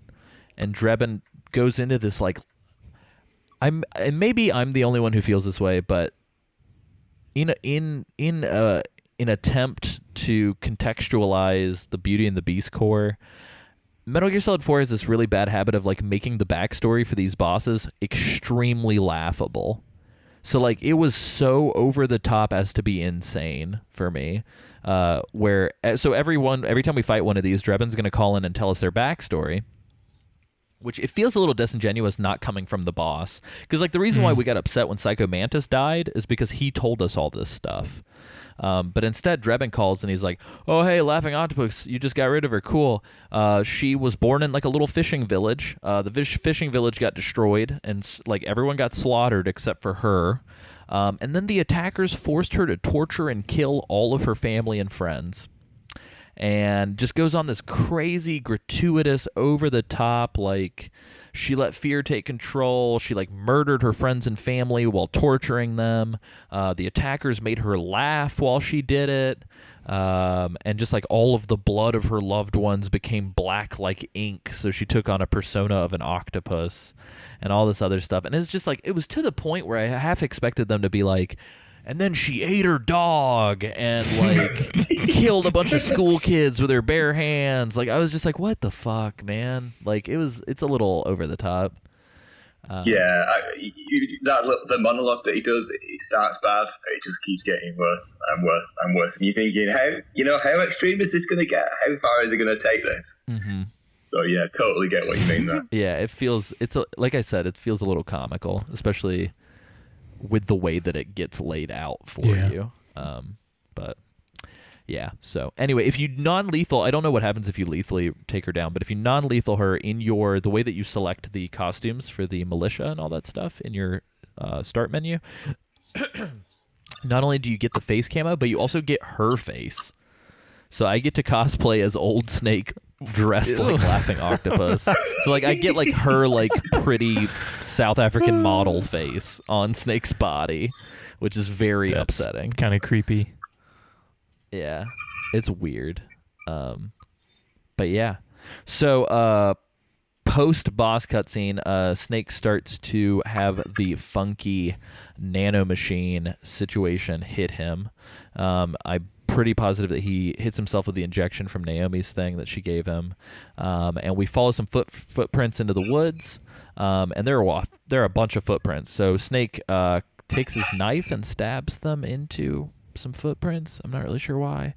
And with the solid eye, we can see that Naomi's footprints have these like sort of like triangular shape to them because of her heels, whereas the PMCs have boots. And so from this point of the game, sort of moving forward, we have to track Naomi and find where the PMCs took her because we're trying to find where she's gone.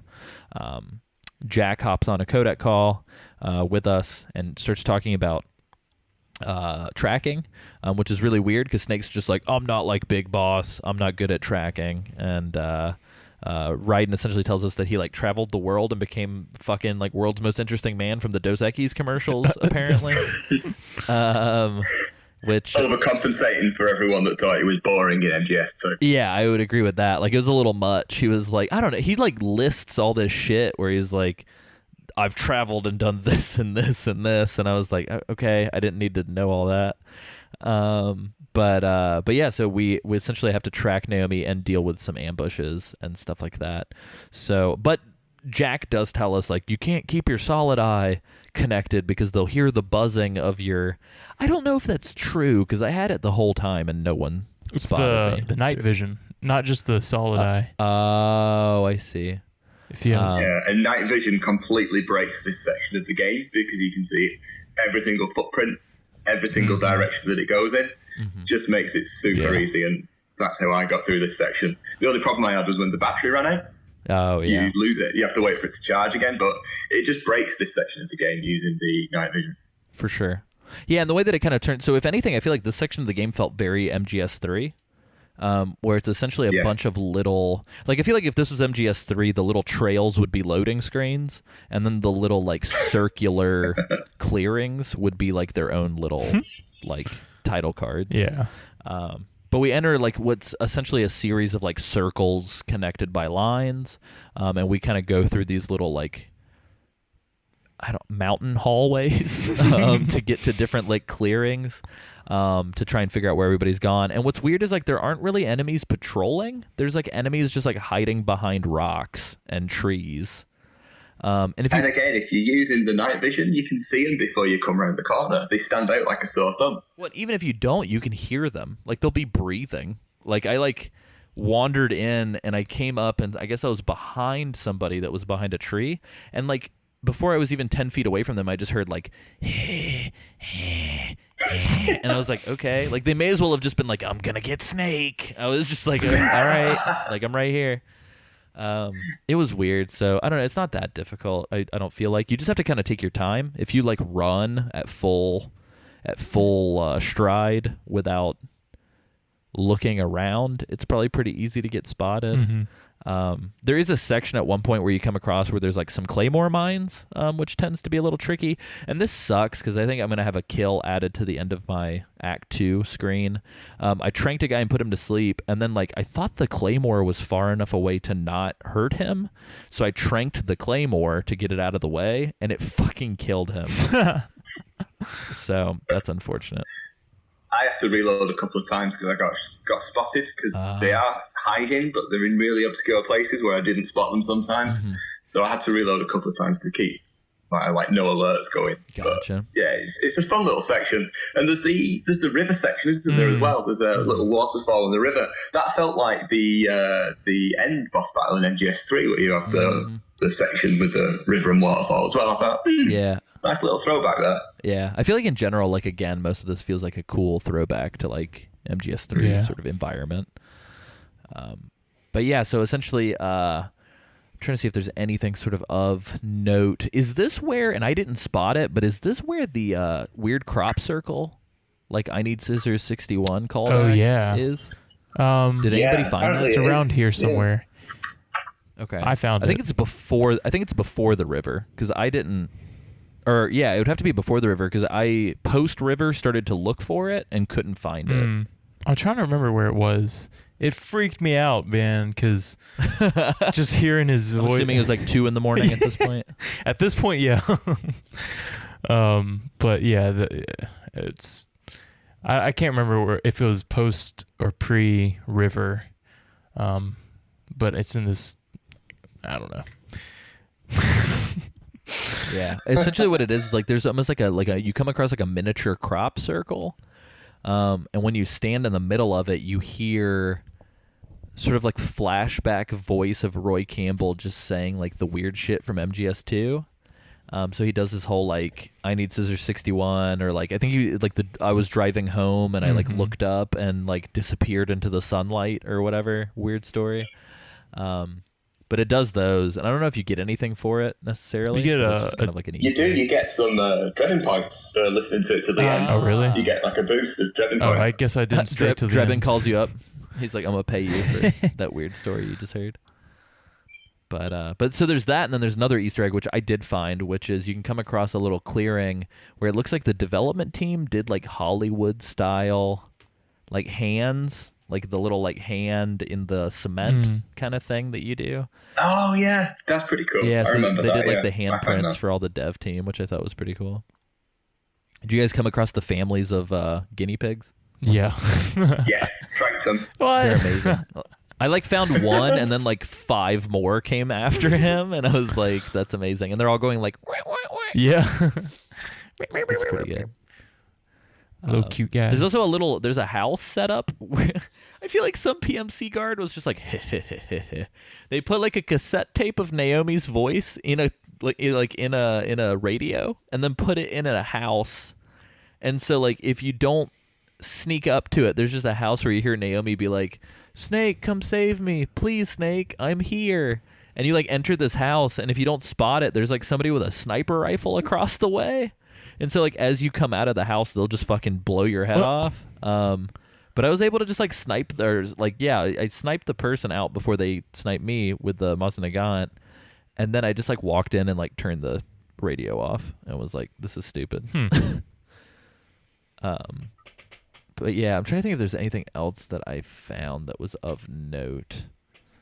You come across a couple different sections where it's like it starts to splinter off into multiple directions. So even though you can kind of night vision goggle your way through it, there are specific points where you're going to kind of have to check around. Yeah. Yeah, it's a pretty big map, really, when you think about it. There's lots of different ways to go, so it can get pretty confusing. Mm-hmm. It's not the easiest section to get through. Did you guys get spotted by the frogs? You get that call from Otacon, don't you? Going, "Hey, Snake, they can hear you. It's the Solid Eye." And then the frogs come. the frogs start coming towards you, and you have to deactivate the Solid Eye so they can't spot you. Oh, wow. No, Yeah. I did not get that. That's cool. Did you not get that call? Oh. Yeah. It's been me trying to cheat. But I got that call. I would turn mine. I would only turn the solid eye into night vision whenever I would come across like a few of the big clearings, but I wouldn't leave it on the whole time. But yeah, so I completely overlooked the way that you were supposed to go, like quite a lot, and then I finally found like this little side path. And I guess the way that you're supposed to find it, because I thought it was like a helicopter. I was like, "What's that weird helicopter sound that I'm hearing?" And I looked everywhere, and I was like, "I don't see a helicopter." And then finally, when I was circling back, I was like, "What's this little side path?" And there's like this weird like mine shaft path that you walk into, and then it like immediately Snake's not in a mine shaft anymore, and there's like a cutscene. So I'm like, "Oh, I guess it was like an underground hallway for some reason." I don't know. It was weird. Not like that. Yeah. I have no idea. But yeah, Isaac, how did you I assume you found the way that you needed to go. Eventually, this part I got lost. I was trying to follow the footprints, and even with the night vision, to me, I don't know, maybe I've got the untrained eye or whatever, but Or whatever. it wasn't totally apparent which shoe prints to follow, because like in the first part you kind of follow the triangular shapes, but I was looking at them and I couldn't exactly make out the triangle. I couldn't find a lot of the triangular footprints, so I was just happened to find the river. And then he mentions that the triangular footprints, or Naomi's footprints, disappeared. So that means that one of the guards must have picked her up and carried her. And so follow a darker footprint, and that's the way to go. And it was fine for some parts, but some parts I couldn't really tell which, like they all looked the same to me. So I was like, Yeah, I agree. at that point I was kind of lost. But then I found the mine shaft, or whatever this little hole is. I think I had probably circled around a couple times before actually looking to the right and finding it. So did you guys spot the items that Naomi was dropping when she was being taken away? Oh, no. No. Yeah, Dang it. so if you use the night vision mode, they're a bit more visible, but she'll drop. Again, this is the Kojima pervometer being turned up, and she drops her underwear at different points, no. and you get Otacon going, Naomi, but yeah, it's How did she The pervometer. covertly? I don't. So if you're being carried away by guards, how are you like, I'm gonna slip my panties off real quick? Like, what? I don't. That's okay. hilarious. Yeah, but Sure.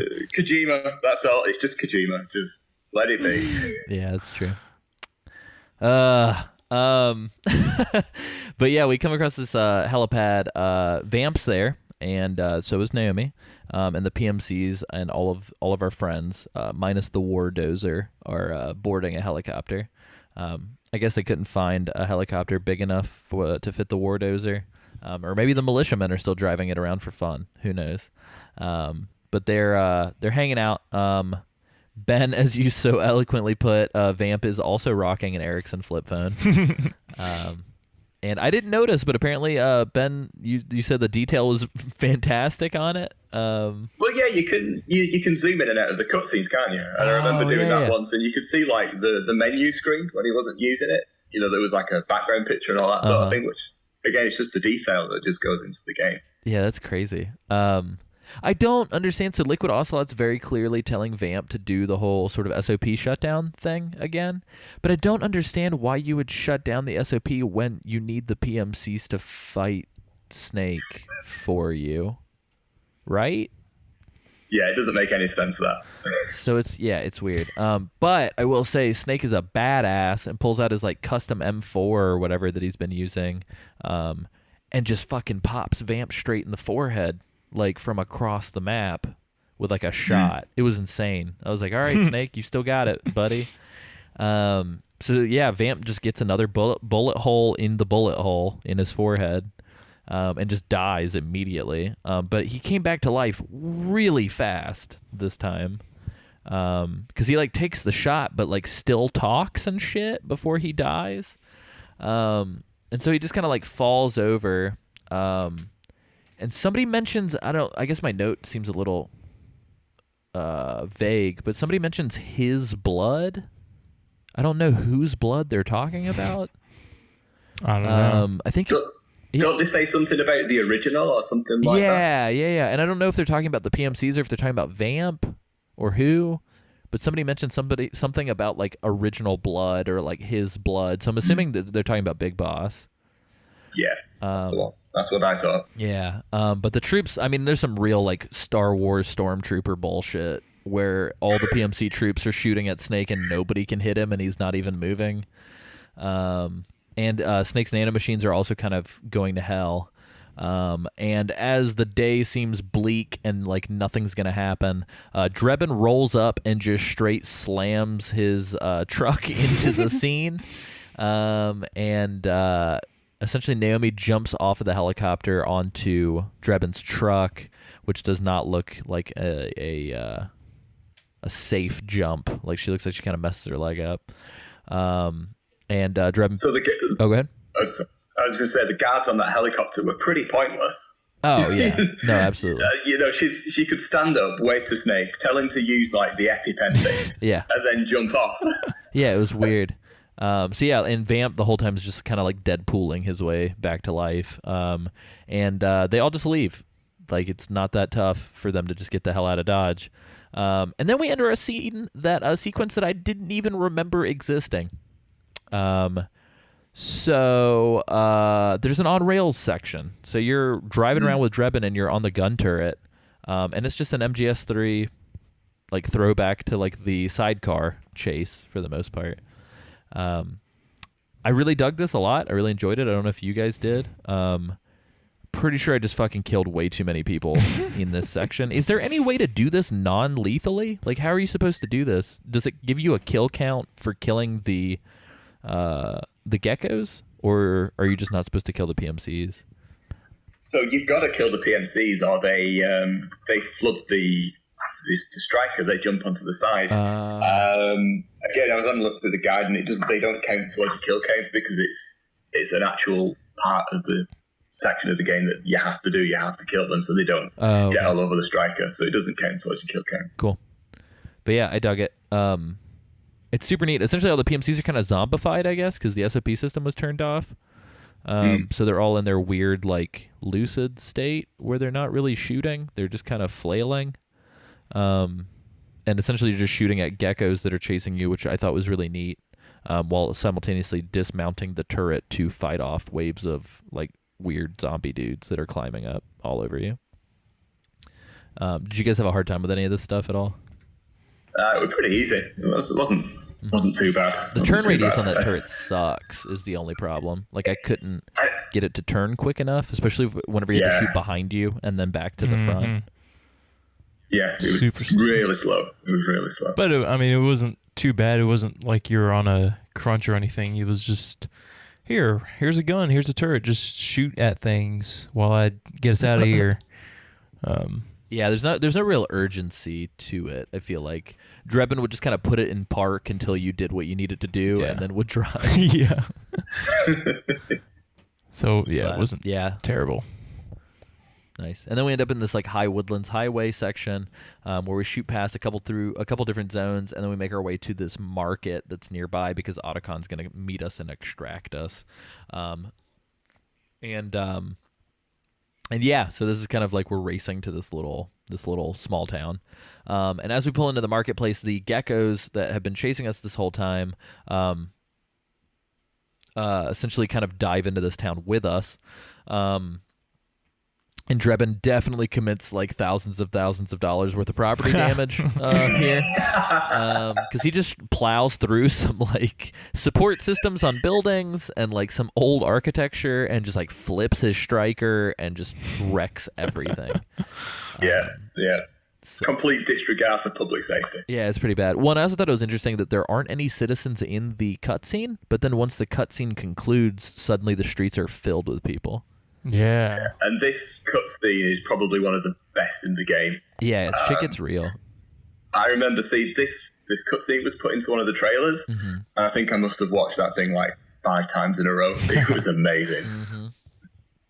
Yeah, it's pretty neat. So right before we get into like the crazy ninja boss battle insanity that's about to happen, Naomi and Snake and Drebin and Skin Monkey all get out of the vehicle. Skin Monkey clearly is also a pervert and is in love with Naomi. And geckos come out of nowhere.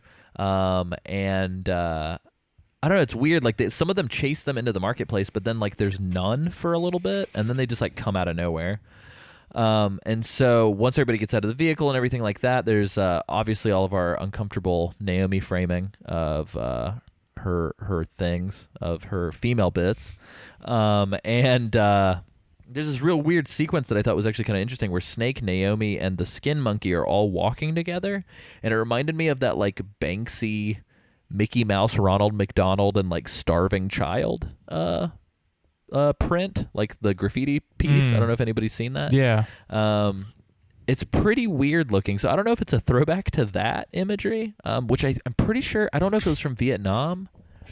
I'm pretty sure it was from something. I can't remember. It was a very... do you know what I'm talking about with like the Starving Child? Like that famous photograph?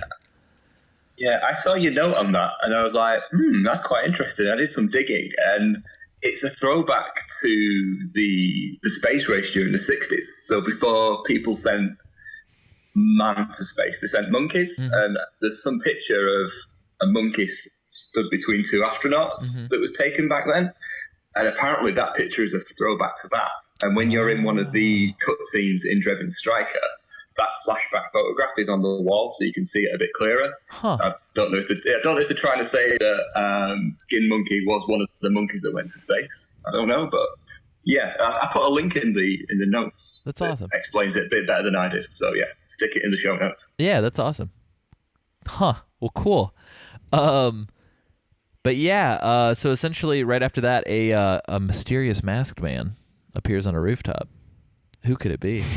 And this is the cutscene, as Ben has said. This is the cutscene we've all been waiting for. If you've been watching any of the pre-release stuff or have kept up with anything MGS4 related in the promos, Naomi tears her skirt so that she can run and kicks her shoes off. And Raiden jumps down from the rooftops and reveals himself as Super Cyber Mecha Robo Ninja Raiden. Yeah, this is amazing. This, in essence, is the pilot. This is like the sizzle reel that was submitted for Metal Gear Rising: Revengeance to happen, which would release a couple years later. But this sequence right here is just sort of like a big fuck you to everybody that was like, I hate Raiden. Totally. Yep. Totally. Yeah, he does some really cool shit. So there's a little bit of like this kind of concurrent thing that's happening. So there's going to be like a little bit of a gameplay break and then like this crazy cutscene. But essentially Raiden is single-handedly with a sword and a crazy robot body that he suddenly has for some reason, which will be explained later, decides to fight all these geckos off by himself. And boy, oh boy, does he, because sweet Jesus, he's just break dancing and flying around with this sword. And while that's all going on, Snake has got to run to meet Otacon. And this is where all of a sudden all these citizens come into play. So Snake is running through, it feels a little bit like the Middle Eastern section from Act 1, but we've got to run through like a city marketplace. And there's just geckos everywhere mowing citizens down, and you just have to kind of like weave through the geckos to get to the courtyard that we're meeting Otacon at. You can pick up I think it's M37, the rocket launcher here. And And yeah, you pretty much that's pretty much all that I found, and you just kind of sprint through here. Did you guys have any issues with that sort of gameplay scene? So the only trouble I had, and well, every time I've played this, you know how you've got to get to the end of the market to get to the chopper, haven't you? Mm-hmm. Every time I play through this, I kind of run, and there's a gecko that comes in that blocks the way. And every time I play this, I get through that section with Snake being kicked over the line by the gecko. I've never actually made it properly. Every single time I play, I get kicked over the line by a gecko. That happened to me this time as well. That's how I roll. Yeah, I got to the end, and then the gecko did like a sweeping kick and just like punted me in the face. Exactly it. That's the one. That's it. So, Isaac, did you also get kicked? That and then some. I actually died a few times here. Hey! Woo! In this short little run, I think I died like 2-3 times because I couldn't figure it out, and I guess I didn't have the rations on, so it didn't kick in. How many deaths per square mile did Isaac have in this section? So yeah, I did get. What time was it when you were playing this section? It must have been like 2 a.m. This was another night. Oh wow! I started the next night on this part because I thought there was going to be more, and it was just this little tiny. You came back to it thinking, right, I've got another night of it. Oh shit, I've just got to run through this square. Man, I'm done. Yeah. Look, Laughing Octopus really, shook me. So that's true. I could not. Did you have weird dreams that night? I probably did, but I can't remember. Gotcha. So yeah, I did get swept quite a few times by these guys. Sweep the leg, gecko. Oh man, yeah. Those geckos have some thick thighs. They really by the way. do. I don't know if they work noticed. out. Yeah. At some point I want to talk to somebody about how these legs are getting organically grown to be put onto Metal Gears. Because I don't know if that's ever been addressed. Like, where are these legs coming from? Oh man, is there a creepy type of person out there that like eats Metal Gear legs that they've like poached? Ugh. I feel like there's some interesting side stories that can go on. In a bleak dystopian future, there are like hordes of bandits that kill Metal Gears and harvest their legs. You got to do what you got to do, man. Survival. It's true. That would have been the DLC if they did it for this game. That's true. Yeah. Anyway, weird digressions aside. We meet up with Otacon in the courtyard. Somehow, again, the world's quietest helicopter is here, where people can just talk at a normal voice, where the helicopter is at. Naomi and Otacon have a really weird moment. So, like, I very much so enjoyed it, but like the Mark II rolls up and Naomi's trying to get on the helicopter, and Otacon just kind of offhandedly says like, "Oh, I'm busy. I'm sorry, I can't help you." So the Mark II kind of like gives her a boost to get into the helicopter, and when she sits in the helicopter, she's like, "Oh, thank you," and then Otacon turns around to say like, "Oh, no problem," and that's when they know who each other is. Yeah. And there's this weird moment where I was just like, ooh.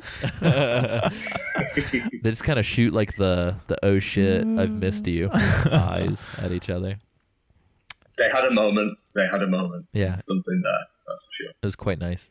But yeah, so then Vamp rolls up into Gecko Town, USA, or I guess Gecko Town, South America. And him and Raiden just have like a knife boy fight in the streets. They're dancing. They're literally dancing. It's crazy. Yeah, they're literally dancing with each other. Isaac, so this is the first time that you've ever seen this, I'm assuming. Oh, yeah. Yeah. I need to know what your takeaway of this. Of the whole thing, or which part? This part. This part. The whole... The ballet of death and homoeroticism and like white blood and just... My favorite part's the part... So, okay, there's a part where Raiden gets on his back and somehow like... So the geckos have these like... Little like weird like... Extended penis wire Whoa, flashlight ew. things that they like. The tentacles. Yeah, the tentacles. they've got these weird Wires. like metal tentacles, and so they've like wrapped Raiden up while Vamp is like monologuing. While Vamp is vamping at Raiden, he's like covered in wires and tentacles from the Metal Gears. He just like gets on his back and then like spins his Breakdances. body in Oh, like man. breakdance style, but is able to pick up 4 Metal Gears and spin them in the circle. It's the weirdest fucking thing Yeah. I've ever seen. He's got some strong legs. If you thought the geckos had strong legs, man, I just how do you have this idea, storyboard it, and then like pitch it to a team of people? Like, yeah, and then Raiden break dances with Metal Gears attached to his legs. Like, who was like, fuck yeah, $1 million, go for it. this It's might crazy. be Kojima's idea. You never know. That's true.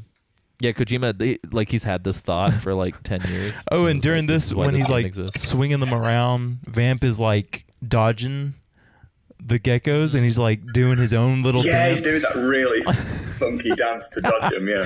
I thought that was so weird. hilarious. And Vamp's doing that thing where he like stabs Raiden and then pulls the knife out and like licks the blood off of his knife. Mm-hmm. But the blood is white, which is weird. Yeah. I guess it's some sort of like nano machine, like cyber blood or something. It's got to be. Either I that was or listening to the soundtrack. You know the music that plays during this cutscene? That's like Raiden's theme, and the track's called White Blood. Huh. oh wow. That's quite cool. Huh. Yeah, and I will say, like, so throughout, too, I feel like there are these little, like, references to the MGS2 score. Because there are, like, these little tiny motifs that would come out of certain tracks, especially, like, when Vamp is around, that feel like they're kind of lifted wholesale from some of the tracks from MGS2. Well, it's the same composer, isn't it? Yeah. Isn't it Harry Gregson Williams? Is that who it is? Yeah, that's the one. Yep. I'm a big fan of his. I listen to a lot of his soundtracks. I think he's pretty good. Yeah, The Rock is also a very good soundtrack. He did that movie score. It's very good. But yeah, so essentially there's this just crazy shit going on. I will see if I can find a link and put it in the show notes for anybody at home, because like our words collectively cannot give justice to the insanity of the choreography of this cutscene.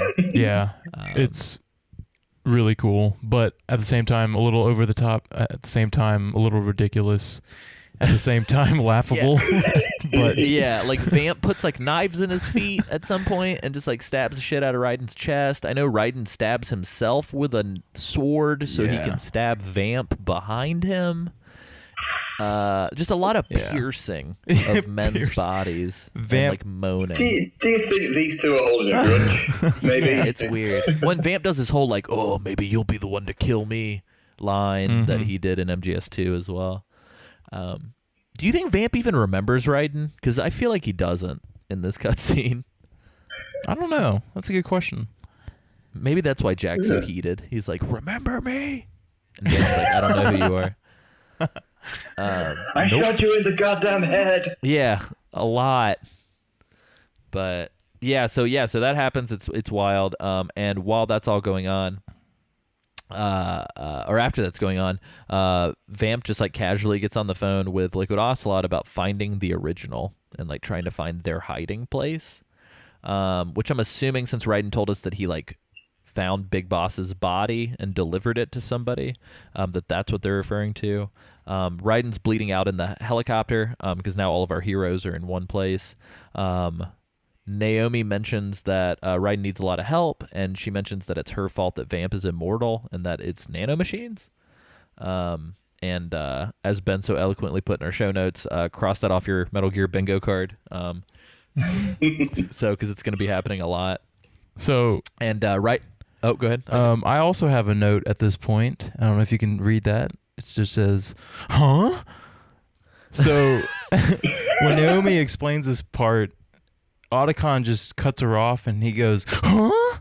It's the most, I don't know. It was just a little over the top for me. That's amazing. Well, and so it's all predicated because every fucking time Vamp shows up, Otacon just goes, do you think he's immortal? And like somebody's always just like, no, you're dumb. But this time Naomi's like, no, actually you're right. And it's like, what? And then she's like, nanomachines. And she starts talking about it. And just like you just said, Isaac, he just goes, it's a little much. It's funny, though. It's Yeah, it's Otacon. Duh. We all love him. Yes. Naomi loves him too. It's fine. But yeah, so Raiden's last words are again kind of comical. He just goes, Europe, and go meet Big Mama, and then just like bleh, and like falls over. And it's just like it just sounds like it's coming out of a speaker, doesn't it? Because his mouth doesn't move. Oh yeah, that's right. So I guess he's like that was weird. he's saving his energy. But yeah, so and that's the end of Act 2. I'm gonna read through my things. I was a real piece of shit out here, you guys. I apologize. 0 continues. I got 7 alerts. I'm not really sure how it was that high. 11 kills, and that's why I think the PMC zombies have to be counted as kills because I did not kill anybody except for those guys. And then I used 16 recovery items. I had 34 weapon types procured, and then I did 59 flashbacks and no special items used. Very nice. How'd y'all fare? Nice. So I got... Where did I put it down? So I got the 0 continues. I got 0 alerts, Woo. but I only got that because I was safe scumming and just reloading at times. I think I got a couple of alerts when I was playing through.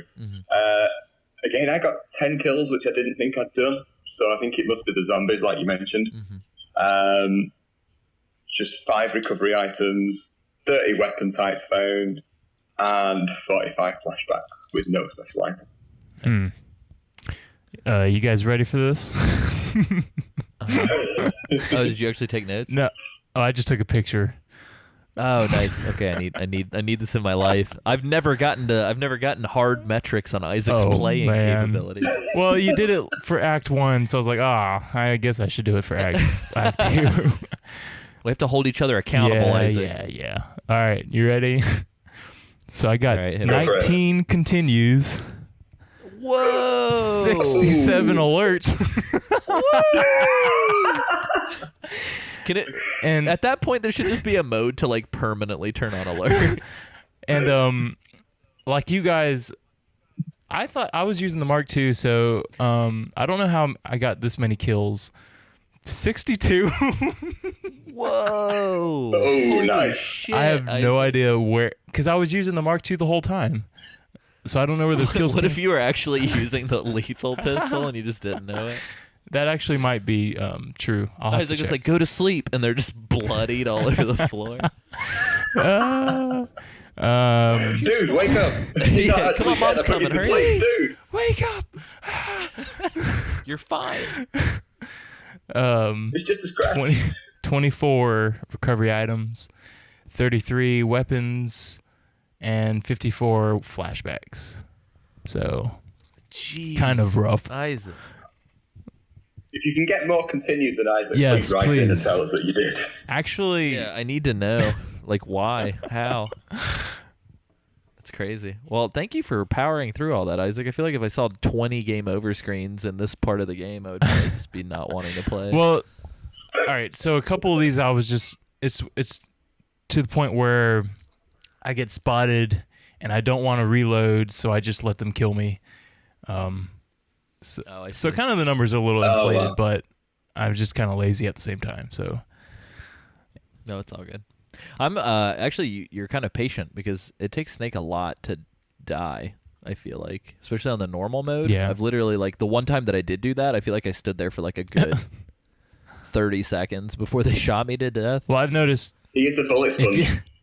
if you turn your back to them, it's a lot. You take a lot more damage. So Isaac's just like, kill me, and puts his back to it. Isaac's got all the tips on how to die quicker. I'm sorry, Isaac. So yeah, guys. So that's been pretty much the episode. Whenever we come back to the game after our listener response episode, we will be tackling Act 3 of Metal Gear Solid 4, which spoiler alert takes place in Europe. man. Woo! Come on, Isaac. Raiden said to go to Europe. Where do you think we're gonna go? What if Raiden's like, go to Europe, and Snake's like, nah, I'm going to New York City. But yeah, so the globetrotting Fuck you, adventure. Ryder. No one tells me what to do. Yeah, I'll go when I'm ready. But yeah, so we'll get to enjoy more of the globe-trotting adventure in 2 episodes' time. But Ben is going to be on our listener response episode as well, so we're very excited. So definitely tune into that next week when we read you guys' responses to Metal Gear Solid 4 thus far, and some general responses. But yeah, it's been an absolute pleasure. Ben, is there anything that you're working on or any place that people can find you online that you want to point people towards? So I feel really boring because all the guests that you've had on have said, oh yeah, I'm writing a book or I'm working on this or I'm working on that. I don't have that. I'm just a guy that plays the games for fun at the weekends. So no, I'm on Facebook, so you can hit me up on Facebook if you want, if you're a fan of the show, but sorry, I'm kind of boring. Totally in that fine. respect. Yeah, so Ben's, you post some really cool stuff to the Facebook page. So for everybody listening, if you guys want to go to facebook.com/Metal Gear Mondays and share some cool stories or post some articles, I know that we're all trying to comment on each other's things. On top of that, we're at like 174 on the likes. If we can get up to at least 200, Zach said that he would be willing to destroy a cartridge copy of Snake's Revenge on camera for everybody. So don't forget that. And just to plug it here as well, just because it really does help us. If you guys are interested, you can go to patreon.com/Forever an Astronaut. Forever an Astronaut produces this show as well as 3 other podcasts, and we're actually going to be starting the Dev Diary podcast in April. Just in general, we've got guests from Goner, Perception, and a bunch of other like Mother Russia Bleeds and a bunch of other really big indie games that are already scheduled to be guests on that show. So it's going to be a really, really cool show. So definitely check that out.